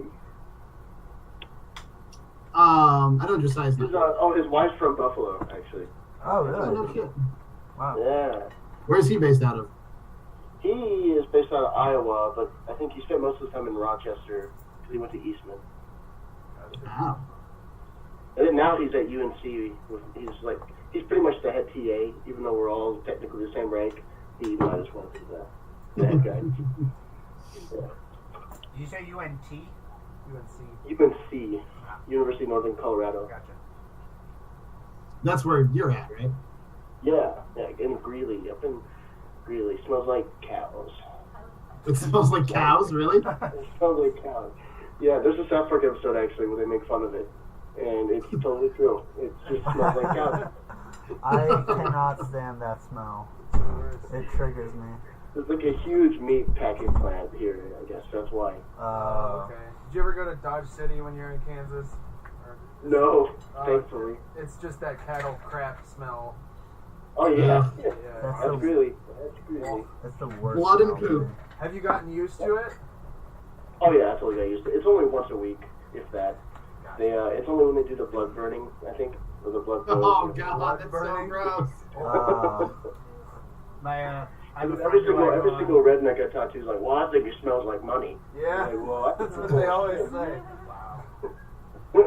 I have a good friend we go on motorcycle rides all the time. Yeah, But it's we a- get out in the country. He likes All you smell is that cow shit, and he's like, "Oh, it reminds me of my childhood. I love that smell." He did say that, actually. I remember him saying that. Yeah. Wow. Gross. We all ready to jump back in? Yeah. Yeah, I think we're good. Cool. So since the Fate trial, if you just want to give Zach a little bit of context, what happened last session? We roll. Should we roll? Yeah, sure. Virtual. Since nobody ever wants. That's Well, just no, don't worry about it yet. We do have a house rule though. At the beginning of every session, everybody rolls a d20. Whoever rolls the highest has to answer a question about their character, and whoever rolls the lowest has to recap last session. Because nobody ever wants to recap. I got a 16. You got a 17? Ooh. Big 4. 4? There we go. 16. Sweet. I also rolled a 16. Wow, 3 16s. John 316. 3 of them? Yeah. It's no miracle. 316. It's a good word. Whoever so should believe in me shall not perish but have eternal life in Christ Jesus forever and ever and ever and ever and ever. Whoever shall believe in me shall inherit the most powerful magic item. Amen. So who got the highest? I got a 17. 17, yeah. Ballstar. And who got the lowest? I think I did. All right, so Joe, recap for us. Are we talking long term or just last time? Just last time. Since the trial. Yeah, because all Zach really needs to know is since the last time. I've filled him on all of the crunchier bits. Next time on Dungeon Buddies. Dung buddies. Dungeon Frogs. Last time on Frivolous Fantasy. Trojan duds. Well, shoot, we spent a whole bunch of last time doing the orphanage thing. Well, you got to be more. I mean, Phil and Zach a little bit. On the orphanage thing? So I thought you said Warforged thing. No, because I know we did main storyline last time. Yeah, You did. Like 6 months later. You started off in a field full of sunflowers and corn. It's very idyllic. We wound up Oh, underground. that's right. But there's like a town close by, and part of it looked bombed out from where we started. So we approached, and the town is like occupied, and the remaining townspeople are hidden underground because the rest of it's slaughtered. Occupied by what? There's a big Warforged giant. There's a bunch of hobgoblin, I don't know, soldiers. A bunch of regular Warforged. Do you remember where you guys popped out at? Like in the town? Well, like what country you guys are in? Zalargo. We're in Zalargo, right? Right. Zalargo is like the gnome country. And it's fairly close to the Mournland. It's it's very close to the goblinoid country, which for some strange reason the goblinoid country decided to invade Zalargo and not allow any messages to come out. So after you guys found out that the town was occupied, what happened?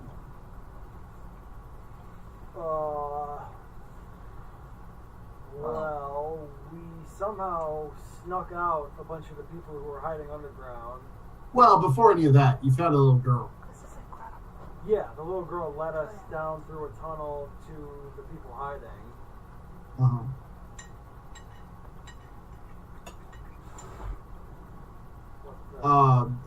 The little girl, her father is a hardened farmer and warrior. He's kind of like de facto leader.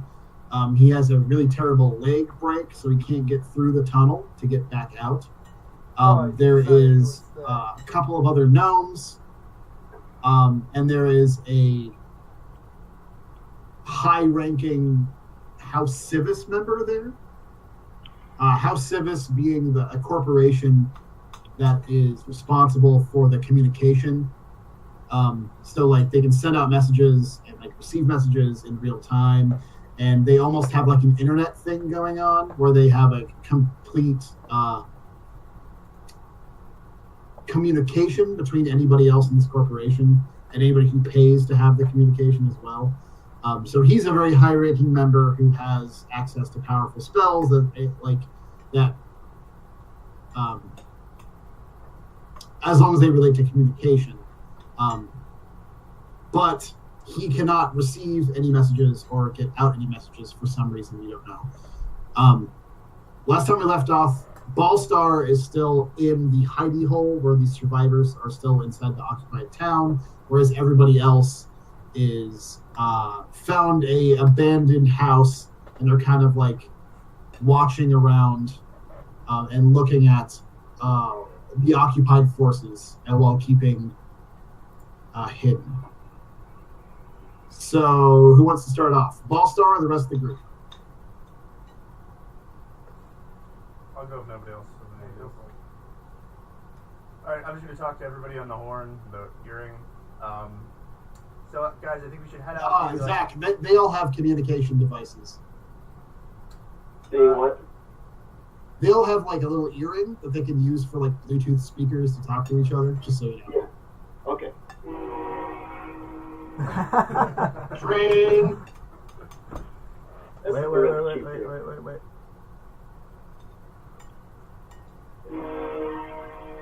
Train again!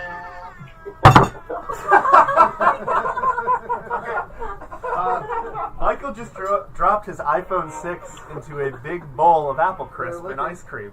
They're like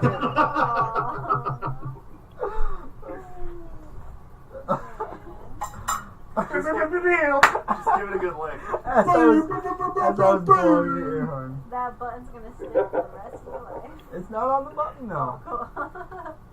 Wipe it off, bro. Thumbs. Jesus. Alright, so I don't know what the range is on these earrings, so I figure, Terrance, could you set It's up... about a half a mile. Could you set up just like a little Oh, visible there was board? one other big thing, so Zach knows.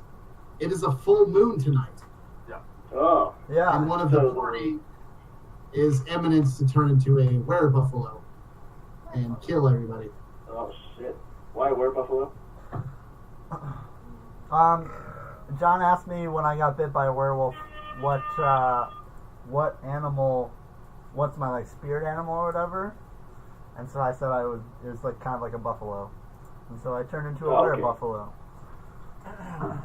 Nice. Buffalo are terrifying. They're very large. I say let's...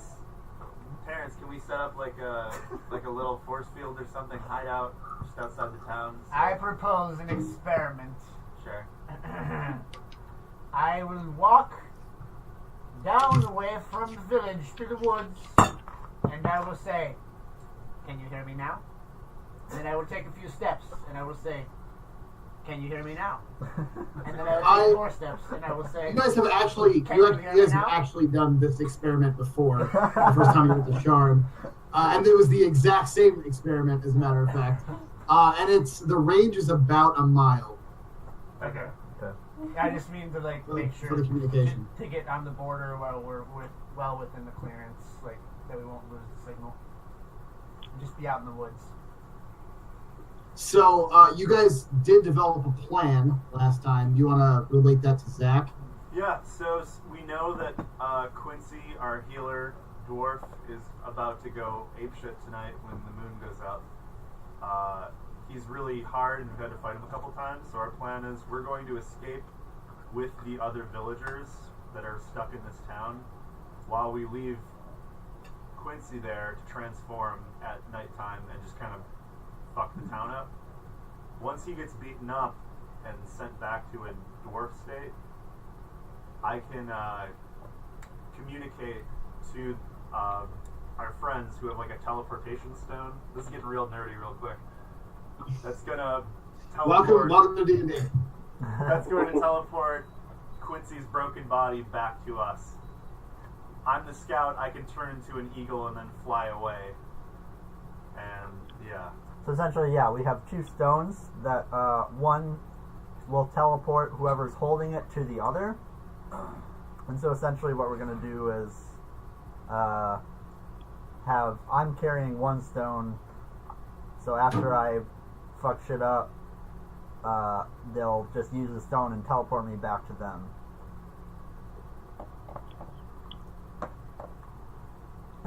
Alright, I got it. So when we last left off, Ballstar is still within the safe house underneath the local inn called the Jester's Pride. It's kind of like a hidden away like apocalypse bunker, pretty much. That there is a small, very small tunnel that goes to the lower. Do you have the map up? Yeah. Yeah.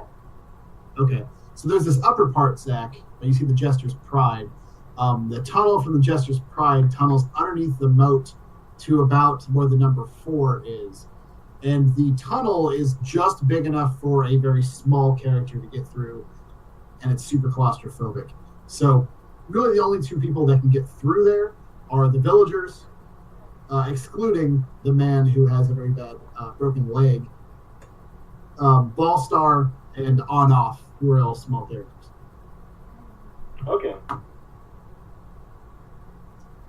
When we last left off, Taggart, Isti, and Beef, B-E-A-F, were the other villagers, along with Solarian, Tora, Lynn, the Civis, Agan Oakenstone, who is the father with the broken leg, and Alatsi Oakenstone, the 7-year-old kid you guys have found. Okay.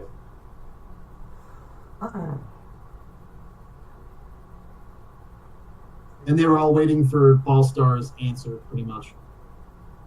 What they wanted, what he wanted them to do. Okay. Alright, Terrance, do you think you could set up a little cool fort for us? We just need like a rendezvous point. Because we're basically just gonna hide out until, Oh, or we could just like do this right away. I could cast Moonbeam on Terrance. Or on Quincy.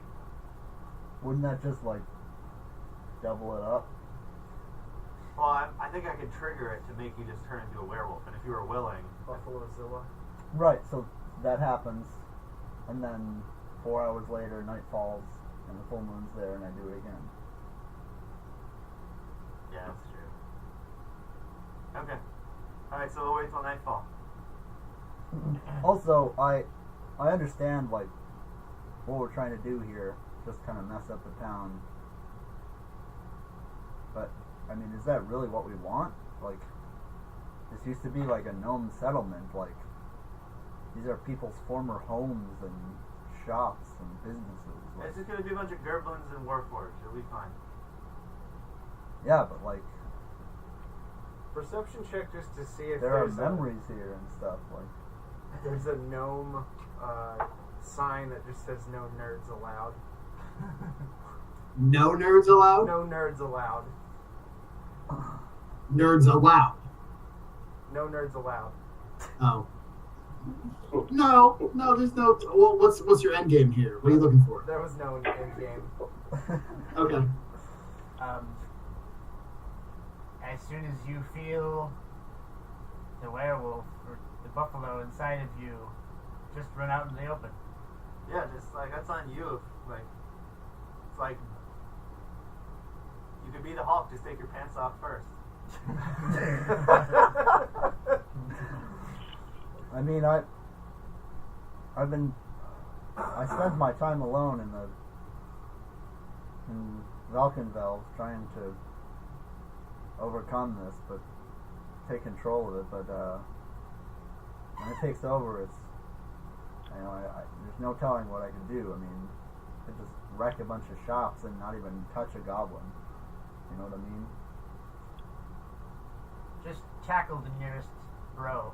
I've got Quincy. What's your favorite food? Duck. Duck? Damn, I don't have A lot of dwarven ducks where you come from? Tons. They're just stubby, fat birds. Deep cave ducks. Deep cake. Oh, I Ducks have with a recipe for a beards. delicious duck l'orange. My favorite is beard duck. Underground beard duck. If you only, I have a duck l'orange that you would just die for. if you only knew how much I was salivating right now. You can pair it with some duck frites. I don't know what those words are, but sounds good.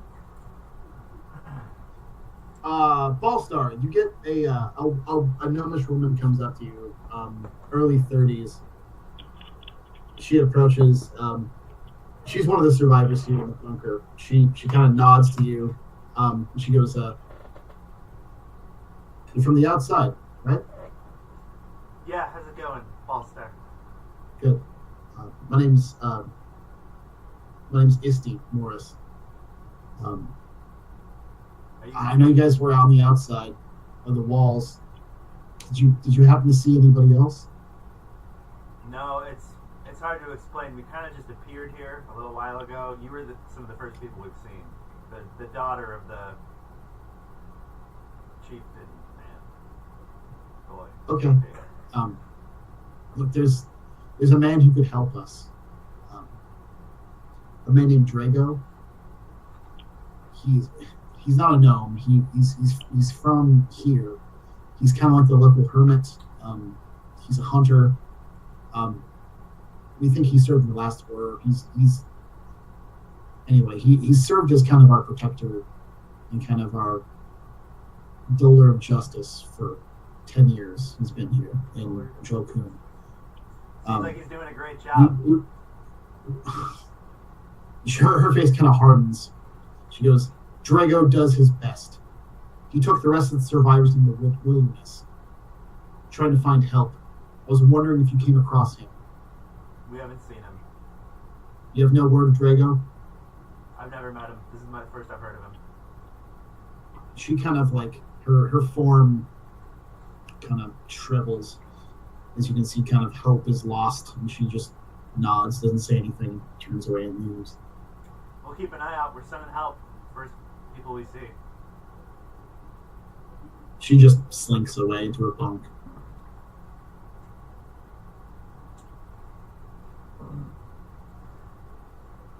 Hey, Ballstar. Yeah. You're still with all the gnomes? Yeah, I'm still scoping the zone. Can you ask them? Can you ask them? Why would they invade this village? What valuables or powers do they have here that they would want to occupy this space? You did get a little bit of information to that last session. Although Zalargo has bordered Dargun, the Goblin country, for a very, very long time, for about 7 or 8 years, there's never been any sort of invasion. This is unprecedented. Goblinoids coming through the Marble Pass, this small pass through the Seawall Mountains, to invade. Although that's kind of their spiel, they've always adhered to the treaty at the end of the war to stay where they are and just develop their own country and not expand. For some reason, within the last 6 months, the Goblinoid country has decided to mobilize and set up a forward base, presumably to invade the rest of Solargo here in Julkoun, the nearest settlement to the Marble Pass that connects Dargun and Solargo. For some reason, an unprecedented attack has happened. That's all the gnomes know. Okay. Gotcha. Let's go back to the rest. Besides Ballstar and the rest of the survivors, you guys are all kind of camped into a kind of ruined and ransacked cabin of some presumably dead gnome at this point. What are you guys doing as you guys are kind of waiting for nightfall? Well, the question is, when are we going to move these survivors? Do we want to wait to try to cover at night, or do we want to just sneak them out right away?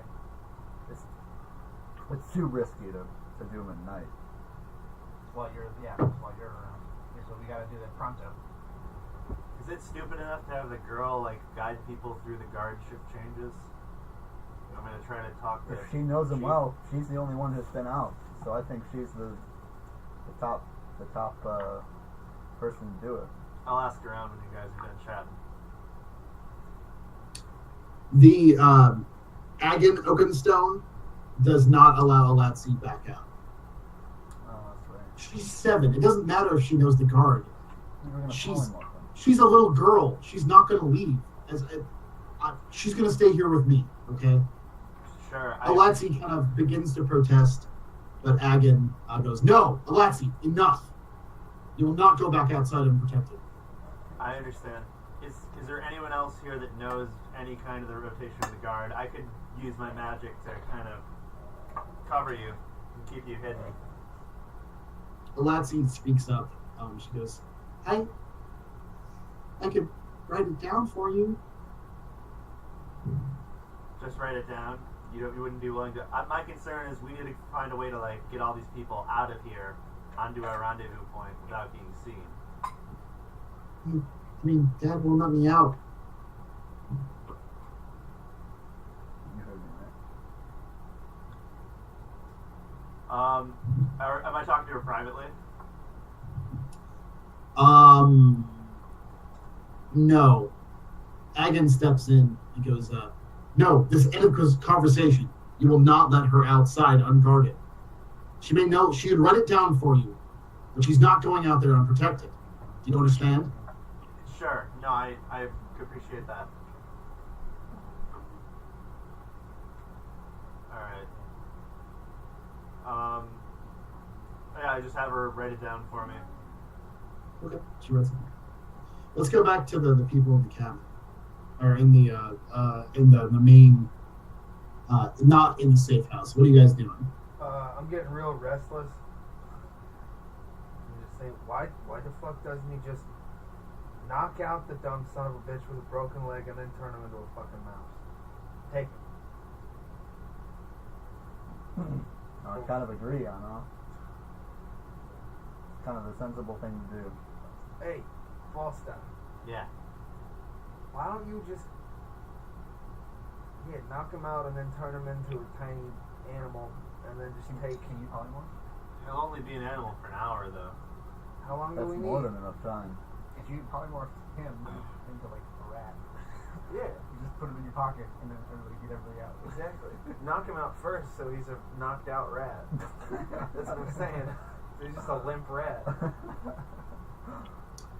Who's keeping watch? I've been watching for a while. Yeah, Alan's been on. You guys are having this conversation talking about what to do. Alan, you're kind of peeking out of a shuttered window, just barely out of some curtains. As you see the house across the street, across the main plaza, at number 8, you guys at number 4. You can see a clear view into the clearing. Number 8 is a ornate-looking building, and it has a whole bunch of red and gold signs all over it. You see the Hobgoblin General flanked by 2 of these big, badass-looking samurai hobgoblins. Whisper to both of them as they both go into this large, ornate house. Go in. The Hobgoblin General is just sitting there, arms crossed. He's got a chair brought out to him. In front of him is a stockade that just looks to be recently built. It's coming out, the door flies open as 2 of the elite Hobgoblin bodyguards have a man in kind of a lock. And the man looks terribly, terribly treated. Just covered in blood and dirt. Looks like he has whip marks and just lacerations all over his back.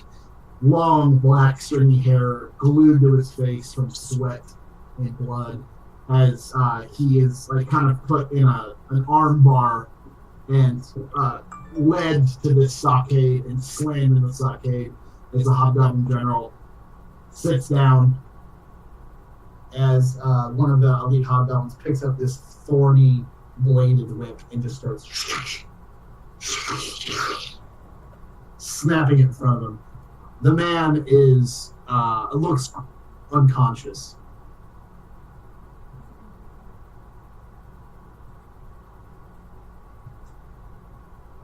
We taking bets on how long he's gonna last? Is he a human? Yeah, he's a human. Okay. A human.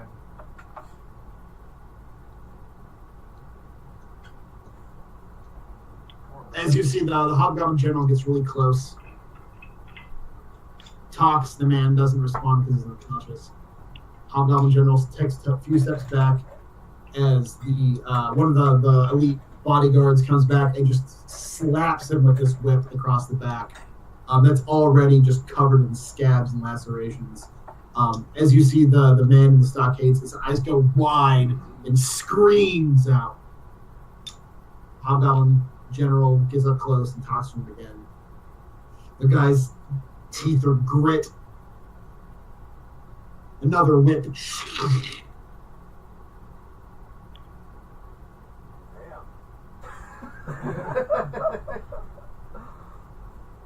So, do I notice, is all this noise drawing any attention? It looks like a lot of the hobgoblins are watching. It looks like a lot of them are smiling and enjoying the pain. The weird thing is, this man is a human, not a gnome. Everybody else that he's met from this village is a gnome.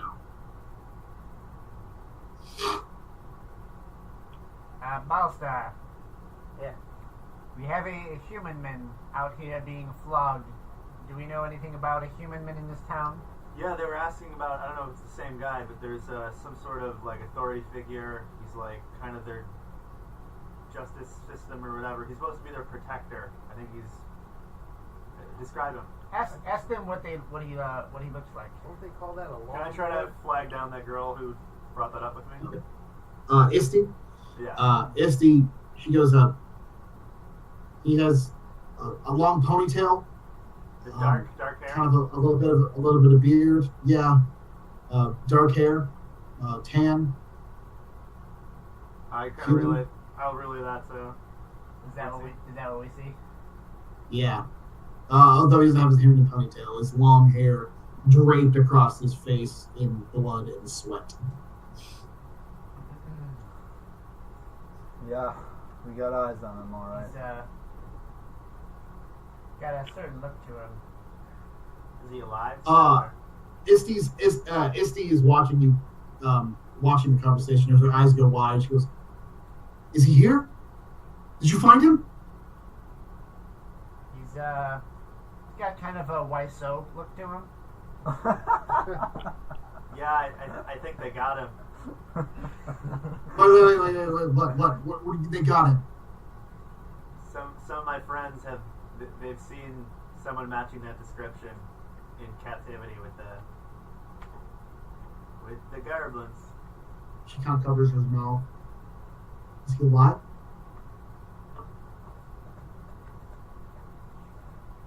They're doing nasty to him. Do you know what a stockade is? She nods her head slowly. This is like one of those. Okay, but he's alive, right? Yeah. He's yeah, absolutely. Okay, well, I mean, if you got to get him out of there. You got to save him. I mean, right now my priority is just kind of getting everyone out alive. Yeah, you got to. Look, he will be a great. I don't care what you want. If you want gold, I can give you gold. But you have to get him out of there, please. He's the protector. He can help. He knows the city in and out. How much gold are we talking about? Anything I have. You go to my house. You can take anything you want. Please, just keep him alive.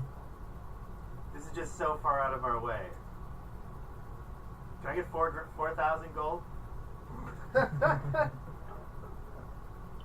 I have 750 gold stowed away in the safe in my house. I have a rare necklace. Here, she rips off her necklace. This is the marital necklace that Drago gave me. Marital This is our wedding vows. Oh, shit. Hey, we'll try, but no guarantees. If anything goes sour, we're out of there. We're just getting out of here. You don't get anything unless you get him out. Do you understand? Ballstar puts the necklace on himself in the mirror and is like, "You got a deal." What? Just kidding. I'm gonna talk to my friends first. Hey guys, Yeah, what's up? Yeah. I just say all the shit. As you're talking, she's like interrupting. She's like, "Look, he's powerful. He'll be able to help you. He can help the town. He knows everything in and out. Please just keep him alive." And where's this house? I'm not telling you until he's free.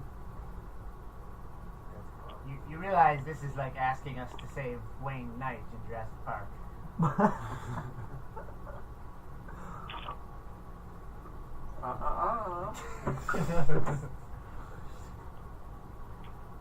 Give him a bow. He can kill every hobgoblin here, I assure you.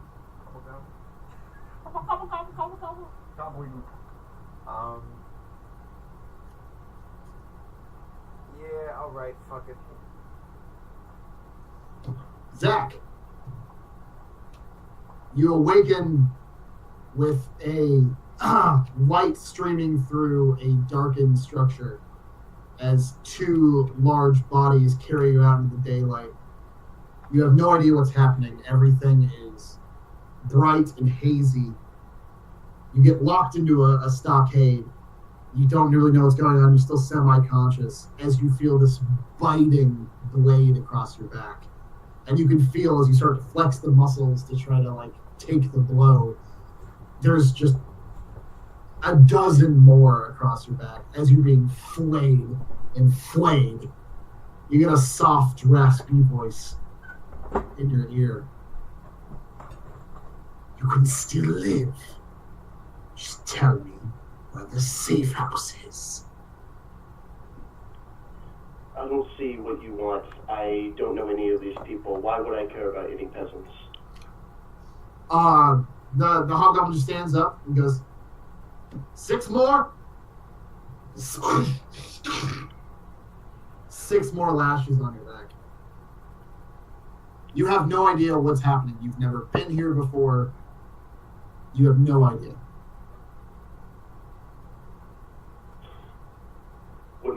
When the men my family inevitably hires find you, you will regret this.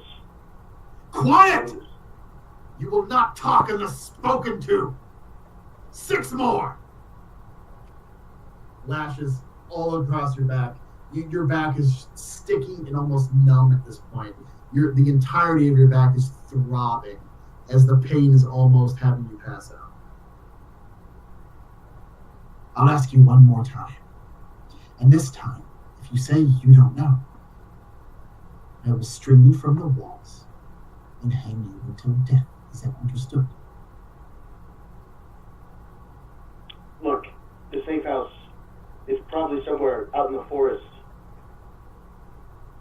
Why would it be here? A fair point. He beckons one of the guards over, whispers a few things.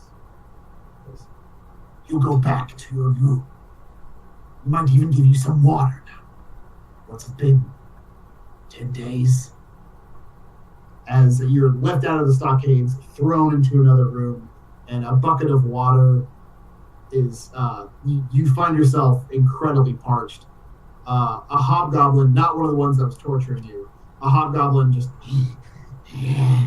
has a bucket of water from a well, looks at you, places it down in front of you, and then kicks it over.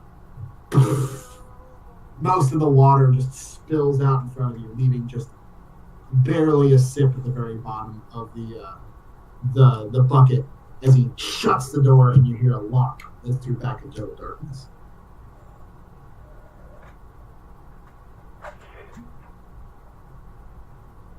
I don't understand who Draco is or who everyone.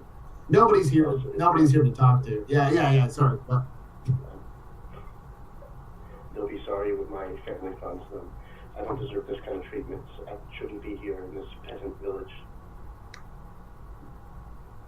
And the camera switches back to the Manticore Court. Did they see any of that from their vantage point?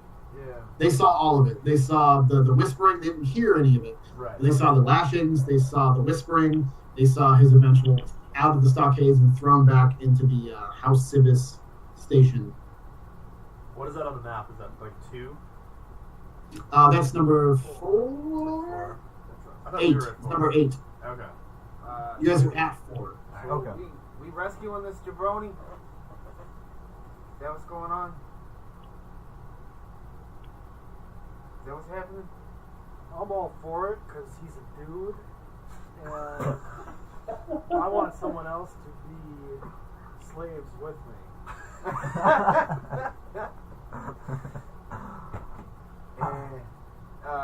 Perception check just to see how many hobgoblins we've seen on the perimeter, I guess. You've actually, with the time you spent here last session, you already counted how many there are, and I'll just revamp that for you. Okay. There are 2 mean, sharp-looking goblins, so they're about half the height of the hobgoblins, that aren't being picked on by anybody. They're actually being given like wide berth from the rest of the army. There are 9 kind of like foot soldier hobgoblins. There is 2 elite hobgoblin bodyguards. Where are There's all the of these? There's the hobgoblin samurai general. There are 3 bugbears that are considerably larger and hairier than the goblins that have huge great axes. There is 1 warforged titan Can you give and me 2 locations? warforged that seem to tend to the warforged titan. Do we have locations? Yeah, it seems the warforged titan patrols from the upper level to the bottom level in a constant patrol. The 2 warforged that take care of him. Can you throw some kind of marker on the map? Say what? Can you throw some kind of marker on the map? Sure. Warforged titan. Bum, bum, bum, bum. I'll say he's here now. Along with 2 people. There is the warforged, or the hobgoblin general. Right now, he is after talking to the prisoner. Him and his bodyguards went back up to the top. At some point, you kind of lost visual of him, but he's somewhere at the top. It looks like they're the goblin blades. Damn it. Look like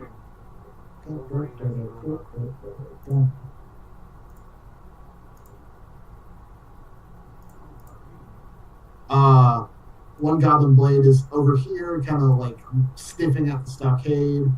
There's another goblin blade. It looks like he went back up as well. You're not really sure on the upper level. The elite, there's 1 hobgoblin elite that stays down here.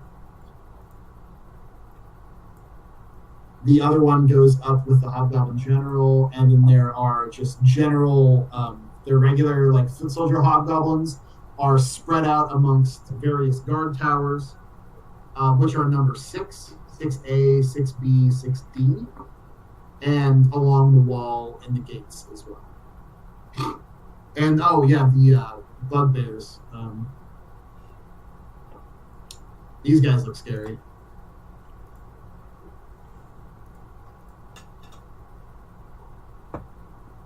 It's like 2 of them go up there.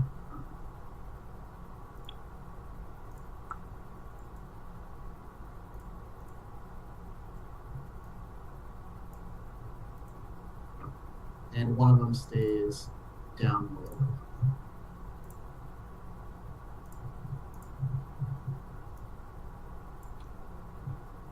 And there's just like hobgoblin foot soldiers kind of spread everywhere. The hobgoblin elite, it looks like, is posting. Well, no, he's just chilling. He goes into this. Hobgoblin, the bugbear seems to be standing guard. The blade is up near the gate. Hobgoblin elite is sniffing around the barracks, and the Warforged Titan is making his way to the east on patrol. Okay. So if we know where Zach's character is being held, right? Yeah, it's at number 8, where the Hobgoblin Bugbear is currently standing guard. Alright, how many hours until Yeah, what time is it? moonlight? Yeah. Oh, it's early afternoon. It's like not even 11:30 at this point. Can I... Oh, sorry, go ahead. Oh, I was just going to talk to you. I'll be right back. Talk amongst yourselves. Okay. So, on off. What? I mean, I'm all for rescuing this guy, but in my mind, doing that is getting caught and just being an all-out brawl versus everyone in the village. Yeah, does it really matter if you're creating a diversion? That's Not if it happens before I turn. If you turn, yeah, and we let you go, and your diversion, And we could do the moonbeam thing, but we could take it. We could take our chances, and what I'm saying is here is I don't have the mind of a stealth man. So, is there something you can think of? Is there a situation that you can rightfully comprehend that doesn't involve us fighting everyone in this fucking village? Because I can't. if we, I could try to extract him magically. what's your idea? You're saying you can just zap him out of there? Yes. Oh shit. Why haven't you already done that? I can turn myself invisible, stroll up to the hut, teleport inside, turn him into a gaseous cloud, and allow him to slip through the walls. You suck that gas up. Put him in a bottle. And you can just slip through the walls. Just give it through a crack. And So he's just a sentient fart. yeah. Fart. Wait, forever? No, for however long it 8 lasts. hours or something. Probably an hour. Gaseous form. 1 Oh. hour. Yeah. Yeah, we should So- totally do that. Yeah. But haven't you already been seen by the Warforged when you were invisible? No.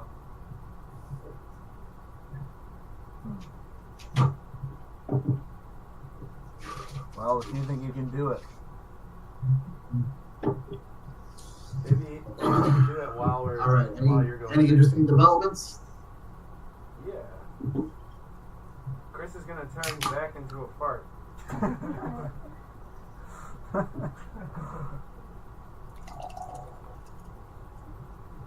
I didn't hear that. All I heard was Chris was gonna fart. Close.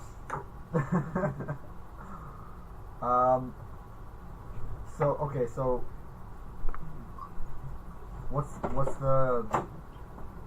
what's the safety net here? What happens if you get seen? I can get out of there. So,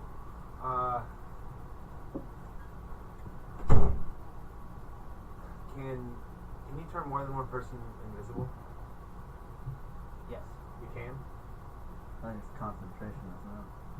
So you Oh, right gotta about it. concentrate on one at a time or whatever. Could try to make some kind of diversion if it goes sour. I don't know, maybe around like 10. West of 10, like northwest, behind that tree and that. Oh, Close to where we're like sitting. blow up the bridge? Yeah, Oh. something. You're pretty adept at blowing things I up. was thinking the same. Alright, so we have on-off, sneak off, and have a preparation to blow up the bridge while Terrance does his thing. Alright. So I'm just gonna sneak off. I want him to roll a stealth.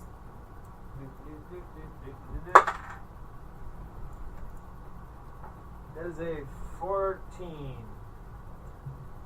not good. Okay. Well, hold on. What if? You might still have Ballstar's pass out a trace. Oh, okay. How long has it been? It's been maybe 15 minutes. Oh, Not very long. D24 then. Okay. So, I think it would be a pretty good idea while all this is going. Well, let me just throw it out there.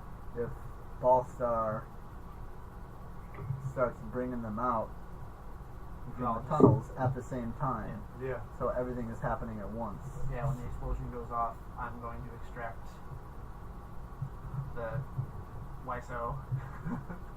Well, the explosion might not even go off if all goes according to plan. If you can successfully get them out of there. Yeah, that And sounds at good. the same time, everybody else is just exiting the same way we got in. So okay, so Alan's got eyes on everybody. If shit goes south, if shit hits the fan, Alan calls it out on the earring. On-off blows up the bridge. And then Ballstar starts moving refugees. Okay, I'm gonna start prepping with. Can I take a look at the properties of this bridge? Is it wood? Is it metal? It is mostly wood with metal fastenings. Looks like it goes up about 20 feet to the top portion where it's a large hill. Is it a The drawbridge? the total drop from the top hill to the moat is about 50 feet. So 20 feet from where you are down to the moat. Okay.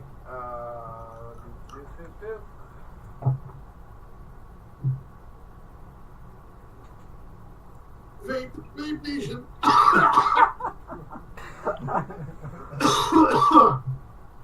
John, I have 7 flasks of oil, and I have a large jar of black powder. That'd be enough. Sell the fireworks, yeah. With the spider cloak that I have, would it be possible to climb on the underside of that bridge, mix the oil with the black powder so it's kind of sticking to it a little? Yeah. Near the middle of the bridge. Absolutely. But you have to find some way to set it off. Actually, you know what I'm gonna do? I hand you a scroll of firebolt. Scroll of firebolt. I don't even think thank you, but I don't think I'm gonna need it. I have 400 feet of rope. I'd like to tie that jar of black powder to the underside of the middle of the bridge. And I thought you mixed it with the oil. I scratched that idea. Okay. Coat one side of the rope in oil so that I can light it from the base of the bridge. Does that make sense? Just with a match. From the bottom of the bridge? So like a fuse. Yes. Yeah, sure. Absolutely. Okay, I do that. As you're setting that whole little trap up, what's everybody else doing? Alright, so you were in the room. So we decided Terrance is going to try to go invisible and get him out of there. And we're all going to do everything at the same time. So while that's happening, you will get people moving into the tunnels and start getting out of there. How much rope would you say that is? It says it's 50-foot bridge. It's right? maybe 100 feet. You have more than enough. Okay, so knock off 100 feet of rope? Or Sure. okay.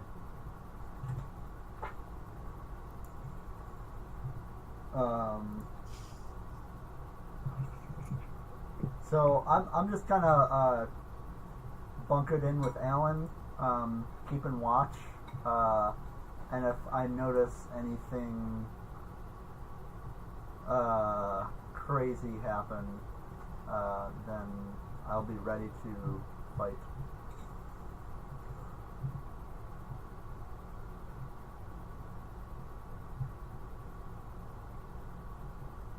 Ready to what? Fight. Fight. You Okay. don't have your darkness. So the plan is for Terrance to go rescue Drago, and if anything goes wrong, for on-off to blow the bridge. Yeah. At the same time, Ballstar is leading the remaining villagers out, and Alan is keeping watch. Yep. The moment comes, Terrance, what's your plan? What's Barbylina doing? Yeah. Barb. She's looking for a spell. She doesn't have her darkness spell written down. It's okay. So her darkness spell is part of her racial trait. So it's in your in your list of traits on the right side. Should be like Drow magic or something like that. Yeah. No. Sorry, Zach. Once per day for free. Oh wow. That's Gotta rescue you. Okay. You'll be in play in a second. So when will that be helpful? Like if you disappear, it would just drown everything in blackness, and then you can see it, and no one else can see it. But keep in mind that you can see it. So Terrance, what's your play here? Okay, so Terrance is going to go invisible on himself, Okay. and then pick the right moment to sneak over to, probably take a roundabout way in between alleys of buildings and try to stealth his way to the number 8 where the captive is. Okay. Oh, let me put his mini up there. Ba-ba-da-ba-da-ba-ba, this is my mini song. Mini song. Many for Zach, gonna get many. Alright. There we go.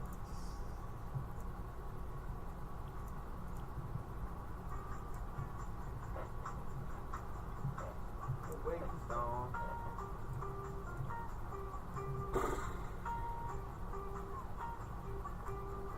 Okay. Is that girl from Ipanema? Yeah. You know you gotta move quicker when you hear it.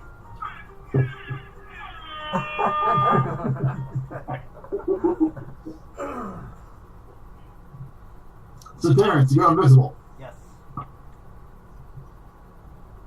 So you're going to take roundabout ways, Terrance. So I'd say it's probably, as you kind of look at it, you probably best go through these alleyways, get a quick cross back this way to the docks, cut way to the back, maybe go this way along the dock, along the shore, and then back to the very back of the House Civis station. You're invisible, so I don't think a stealth roll is very necessary, since nobody can literally see you. So you manage to cross your way across the docks through some back alleys.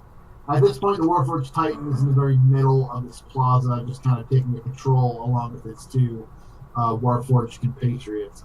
You reach a back door of the House Civis station. What do you do? I very quietly see if I can just open the door.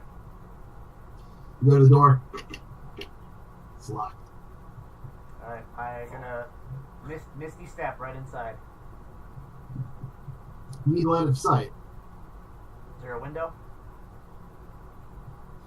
I'd say there's probably a window on the second floor. Okay, I look around so I can get a view, like anything I can climb up to get a view into that window. I like this idea of a window being like higher than you, and then you jump up and just kind of barely have line of sight, and then There it is. go in. There's a couple of crates and like a dumpster outside the back of this full of paper, like a recycle paper dumpster. Although you will need to jump, it's not quite high enough to go to the second floor. I love visualizing Terrance trying to sneak on the roof. Yeah. In his like wizard robes. Yep. Skinny ass on the Can barely side do a of the pull-up. barn. Alright, yeah, I'm gonna try and just do what I gotta do to see in that window so I can Misty step in. Just trying to jump up? Yeah. Alright. I need you to roll an athletics. See how high you can jump. Wizard sports. Wizard sports? 15. How much? 15. Actually, that's enough. You just barely managed to get eyesight into that top floor window. As I assume Misty step. Yep. You teleport into a it looks like some sort of living quarters.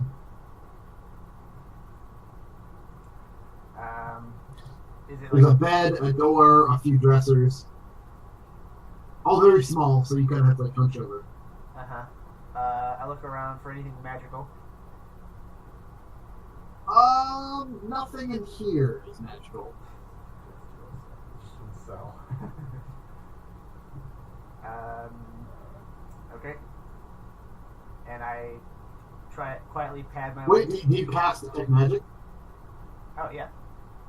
Okay, that's a concentration spell. So as soon as you cast detect magic, your invisibility goes away. Okay, that's fine. Yeah.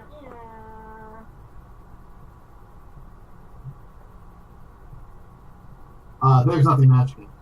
Okay. Alright, I'm gonna slowly, quietly pad my way downstairs, and as soon as we make eye contact, I'm gonna be like, shh, shh, shh, shh. Okay. Roll a stealth check. Sneaky priest. Well, you go invisible then, or what? No. 13. Okay. You open this door. There's stairs going downward. You go downstairs into an opening of a very familiar-looking house service station. However, this time you are on the opposite side of what you're normally used to, on the back of the front counter. You make your way down. You kind of look around. You see the large shape of a furry bugbear outside of the front window as the door is open. You do a couple cracks as the stairs kind of creak a little bit. As they creak, you kind of stop. You don't see that figure move as you make your way back towards the back area of this, behind the front desk. There is a door with a deadbolt, it looks like. You undo the deadbolt. Open the door into a dark, dark room where you see a bloody, haggard, dark-haired man. Zach, you see, Terrance, tell him what he sees. It's kind of like the Nightmare Before Christmas. Just like extremely skinny, but like pretty intimidating, with full plate armor that's like white and like You're like Jack Skellington? pretty much, yeah. You can't really see my face. Just like 6.5 feet tall, and like glowing eyes.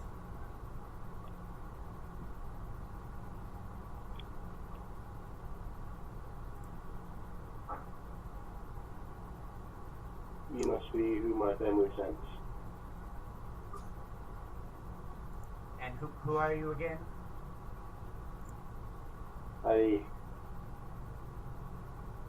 I'm David. Why is everyone calling me Drago? You're not Drago. I'm so confused. I have all these people who claim to know me, and I know nothing of them. Do you I was hail never. from this town? What? Do you hail from this town? I know not from where I hail. What's the last? Let's say you know where you come from. Oh, okay. Like I'm from the forest, just outside the town.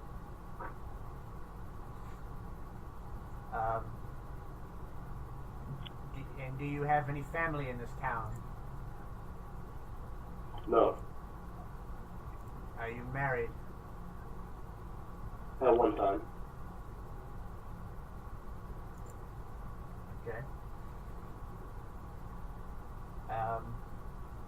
you have like a checklist for all like clipboard? Are you a smoker? Terrance constantly has a checkboard, like a clipboard with him. Constantly.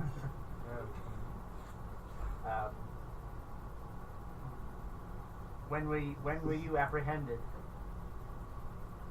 I don't know. I woke up in their custody. Well, we saw the whole affair from across the way. We're not from here ourselves, but we're trying to extract survivors. Do you want to escape? Zach, I will say the last thing you remember is playing in front of a large crowd in Rote. Playing in front of a large crowd in what? In Rote, in the capital. You were playing the day of mourning celebration in front of a huge crowd of adoring fans. That's the last thing you remember. Yes. Okay, so I'm pretty much treating these like the same character. I was thinking almost like, okay. So, yes, that's the last thing I remember. I was playing in front of a crowd in the capital. The people there, they practically worship me. And I have no idea how I got here. Okay. Okay, I guess.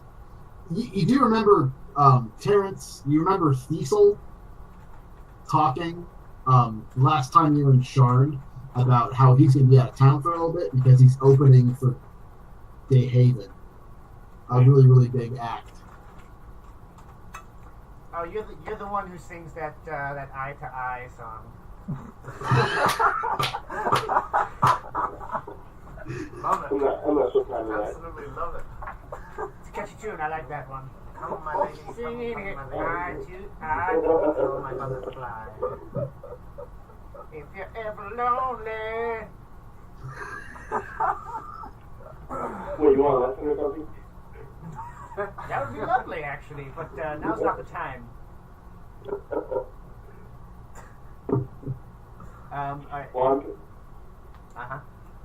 I'm confused because all these people claim that I'm their hero, but I don't know them at all. Well, I'm sure you're the hero of many, in a certain way. Tell me, have you ever felt like you've been separated from your body before? Yes, and it doesn't help that I can't connect the dots between now and my last memory. Well, I can't help you with that now, but I think the pressing issue is to escape these hobgoblins. Would you agree? Yes, I agree. Good job. If we can just listen to each other's hearts.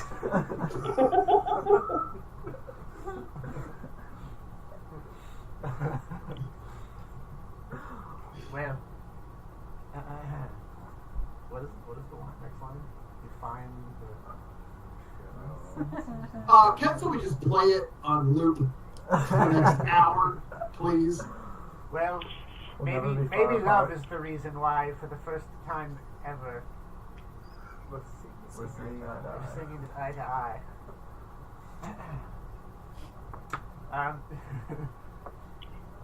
So, you're a musician. Do you like drugs? I like drink. That's my favorite drug. Alcohol.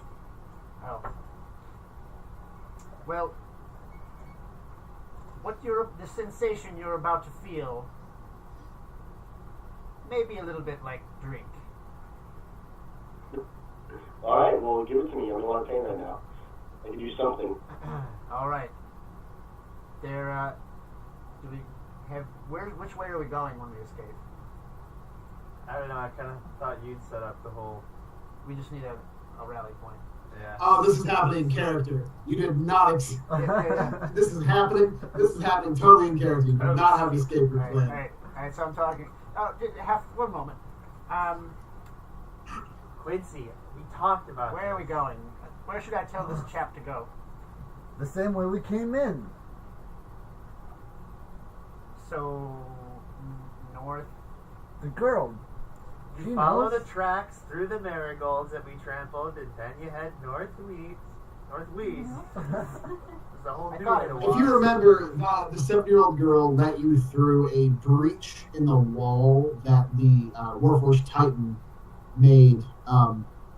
There is a bridge that looks like it's collapsed outside of the city wall over the moat, but there's an illusion over it that makes it look like it's collapsed, but it actually isn't. There's like a large chicken wire full of like sharp metal shrapnel that you can scoot aside, although it's very loud. And it is at the letter T right here. Okay. Okay. And but from there we're going what northwest in the woods. Yeah. Whichever way we came in, yeah. Okay. Shit. While this is happening, can I set up like another trap around 7B 7B? Where's 7B? water wheel? In the docks? Or yeah. I'm gonna say that's far enough away that you're gonna have to roll a stealth check as the Warforged Titan is on his way back to the upper level. Shit. Okay. Down.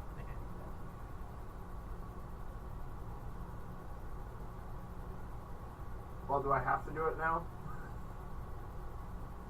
I mean, if you're gonna do it now. What are you trying to do? You don't Just have give you an perfect extra intelligence, diversion? I'm not so- going that way. I know you're not going that way. Sorry, because I have to pee again. One more second. Talk amongst yourselves. So, I'm thinking, just as an extra diversion, we have to all escape to T, right? The best thing to do is to get all of the enemies away from T. If I were to throw like another firework by 7B, light it with a fuse, then bust open the bridge at 10, all the attention's getting diverted to the right, and we are in the clear to go to T. Know what I'm saying? Yeah, that's good. But then you gotta get all the way back from B. That's what I was thinking.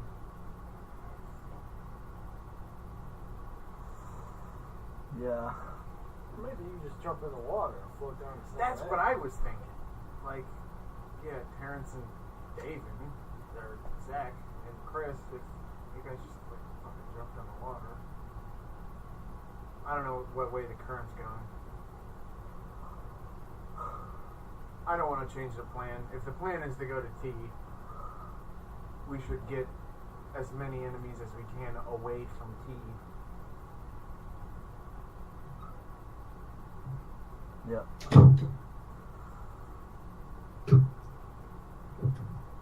If we listen to each other's hearts. See you. They're just. Night, John. And Zach. Good night. Shoes and Where the shoes at though? Yeah, yeah. I think that's just like that. Oh, what do you want to go? Shit.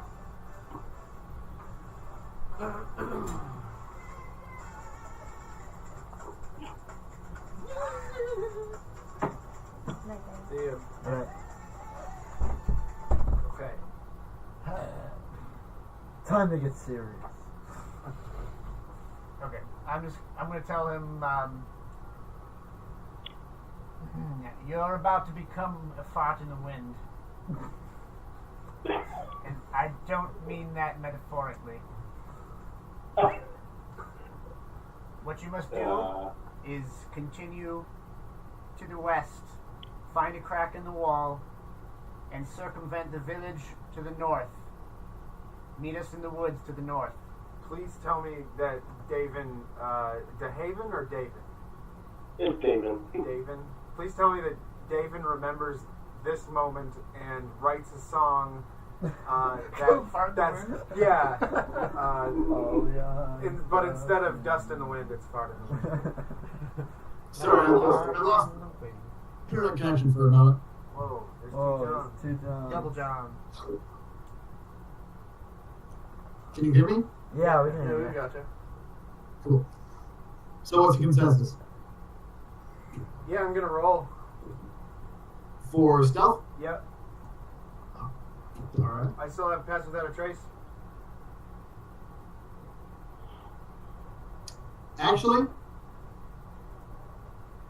I think Pass Without a Trace is within a Oh, right. 30-foot radius. Oh, I've got the hiccups. Okay, who's it cast on? That's a 27. Ah! Yeah, you're fine. These are Alright. painful hiccups. I just had some rice. Ah! Ah! It's like stuck. It's stuck right here. Hey, I'm gonna reset our call Ah! real. What? I'm gonna reset our call real quick. Be right back.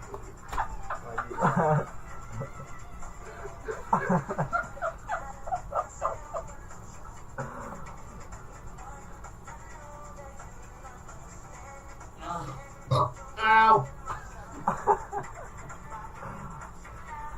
Oh my god. Oh, I can't get rid of them. Okay, so what's happening? You got a 27. Yeah, 27. Going down to 7B. Setting up a firework with a... Oh, how much rope would I have to give up for... I don't know. How long is the fuse on one of those mortars?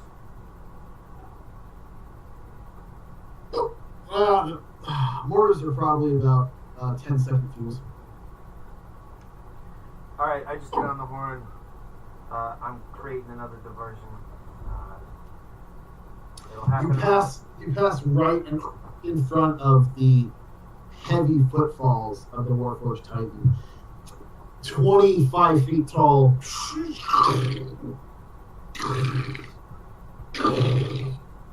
But I was like You a guys potato passed in bug front of it in front before of a shitty dog did paw. anything, but- What? But I was a potato bug in front of a shitty dog paw. Exactly. God damn it.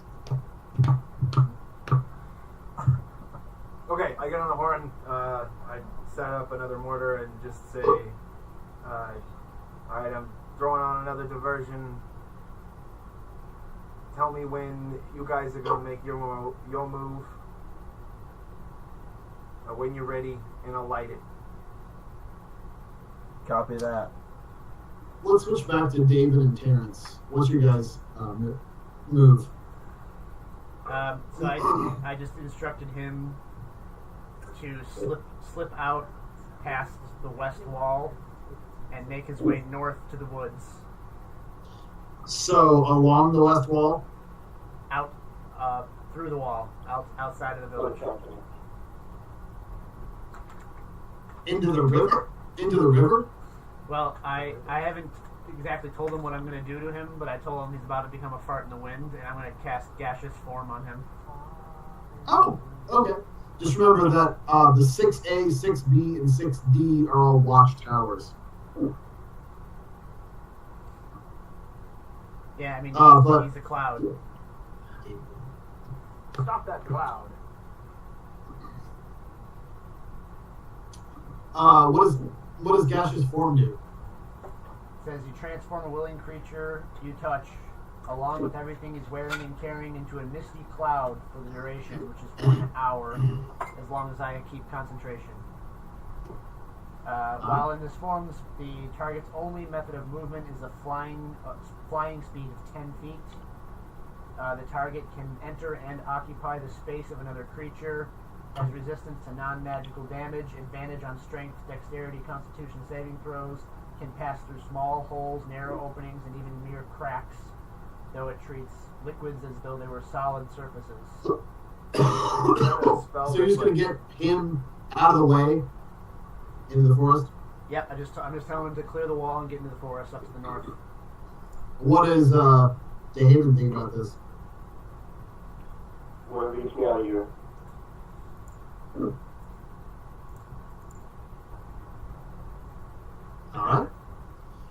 He throws gaseous form on you. Your form turns into this wispy version of yourself as you're able to like slip through the smallest crack in the window and just kind of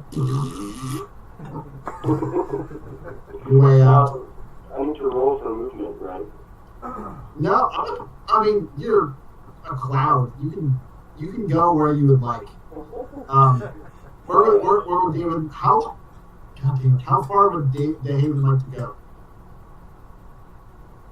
Well, we are meeting northwest of the village, correct? In the forest. Yeah. Do you have your map up? Yes, I do. You want to put DeHaven where you like? Yes. Alright.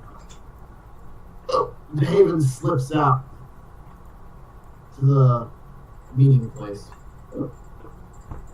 Now, I'd say you're at like two hit points at this point. Like you are bad. Yeah.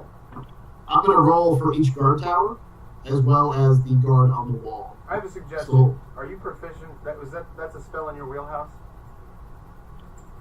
Right, so you're proficient in it, essentially? Or is that just like how that works? You can just...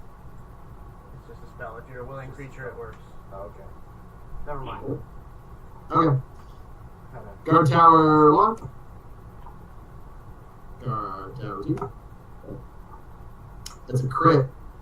Guard tower 3. And the wall. There is an alarm bell that goes off at 6A as this wispy cloud form begins to go out.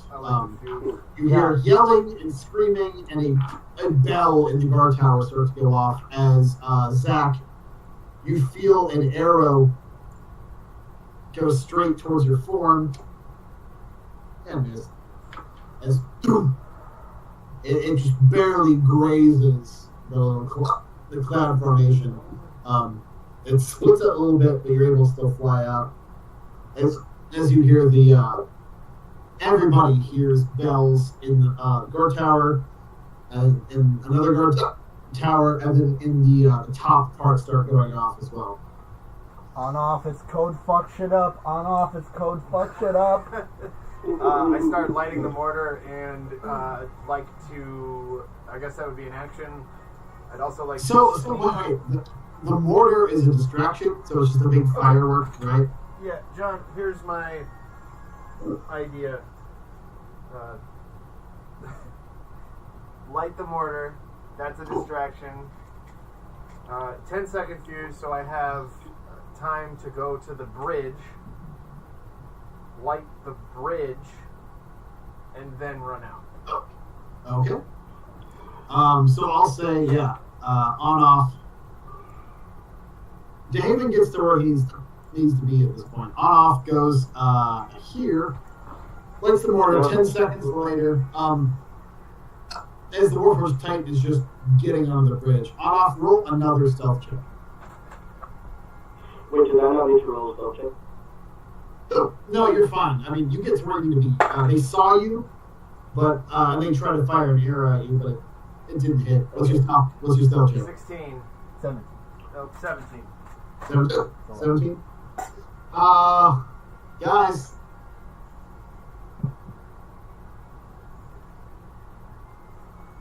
Fuck Oh, you. drawing. Man. Fuck you. It's another crit. Oh no. As on off, you light the fuse to the mortar and begin running to the bridge. As you run past, you run directly behind this Warforged Titan and the two Warforged that are flanking it. One of the Warforged that are flanking it sees you and screams out as the Warforged Titan just pivots on its pelvis and looks you straight in the face. I give it a raspberry. And both the Warforged begin to try to attack you, as well as the Warforged Titan does. First of all, I don't get I need you to roll a Wisdom saving throw. Oh, would I not get a surprise attack? No, they saw you.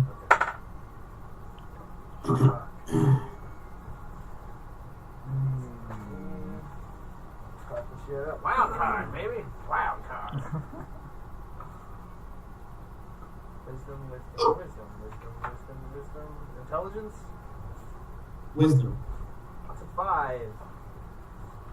As you can see, pulsing within it, there is a blue glowing core of magic emanating from it. And as you look up, this thing is so much bigger than you are. You are afraid of it, so you cannot move willingly towards it. And as long as you're afraid of it, you have disadvantage in all skill saving throws and attack saving throws against it while it's in line of sight. So you are afraid of it, and the two Warforged begin to charge towards you, and begin to try to beat you out of submission. What does everybody else do? Hey, John, your cam is a little bit off-centered. You're kind of on the right side of it, or the... Yeah, alright, you're good. John, I got a question. What's up? So, if I were to run away, like, into one of those houses, using the Cloak of Arachnia, get up on the ceiling, and then shoot them with a web, would that still be disadvantaged? Because I'm running away? I mean, you don't need to roll anything to shoot the web from the Cloak of Arachnia. You can just do it. Okay. Is there So any... you're going to the nearest house? Is there any kind of disadvantage for doing that to an enemy bigger than me?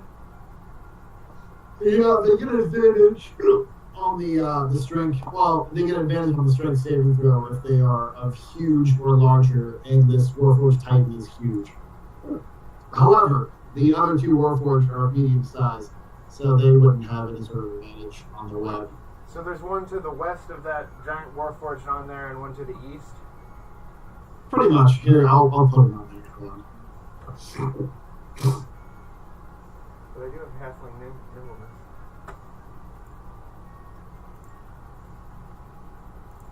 Yeah, but I got halfling nimbleness. Can I just run through the Warforged's legs? Yeah. To get to the bridge? Although the two Warforged begin to congregate on your position, I would say that you would provoke from the two normal-sized Warforged. I thought you couldn't move toward the thing. Yeah, you can't move towards them. I can't move towards You're scared. Okay. So do you web and just run to the building that's near you? Yeah. Okay. When all that happens, tell me what everybody else is doing at this point. We'll go by seating position. Quincy, I assume Ballstar says, or not Ballstar. I assume on-off says something when he's noticed. You hear that, Zach? I'm not just noticed. Wait, where am I? I'm still up northwest. Yeah, you're out of the city at this point. Yeah. So if Anoff said something, I'm ready. On-off, what do you say? There's a big the big fucking robot saw me. I'm trying to go into fucking cover. I'm just gonna get the fuck away from it. Alright. I am running out into the middle of the village square, and on my way, I am saying in the earring, Ballstar, it's time to get the fuck out of there. Get here as soon as you can and cast fucking Moonbeam on me. As that happens, the Hobgoblin Elite, Hobgoblin Bugbear, and Goblin Blade starts running towards you, as well as 4 other Hobgoblins start running directly towards you. How about Ballstar? You get that message, what do you do? Yeah, I'm charging there as soon as I can. Okay, getting everybody else out except for Alotzi and Agan. Yeah, everyone that wants to go, now's the time. Alright, Al Greenspan, you see all this going down, what are you doing? There's too many. I'm not going to jump in. I'm going to just position myself to observe and head to the T if it gets bad. Alright. Terrance. I'm going to go invisible again. And I'm going to sneak up the left perimeter to rejoin my party as soon as I can. Alright. As this battle begins to take place, I think that's where we'll call it for tonight. It's going to be intense next week. Yeah. Yeah. We should try to get shit rolling a little more. Yeah. In the future. Well, Zach, thank you so much for joining us. Yeah, man. Yeah, dude. Thanks for having me. Sorry about the issues up front. Oh, no worries. We figured it out. It's fine. Will you be cool for next week? Yes. Where's Oh yeah. Yeah, next time I'll have more of my character sheet memorized and stuff. Sweet. Yeah, contact me when you want to build them from the ground up, Cool. and I can be over with you.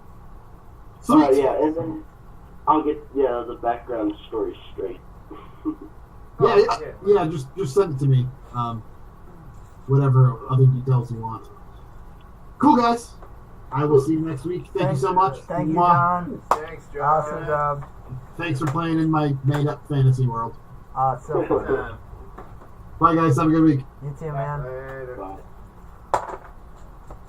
Alright, later. Nice to meet you all. You too, man. See you, man.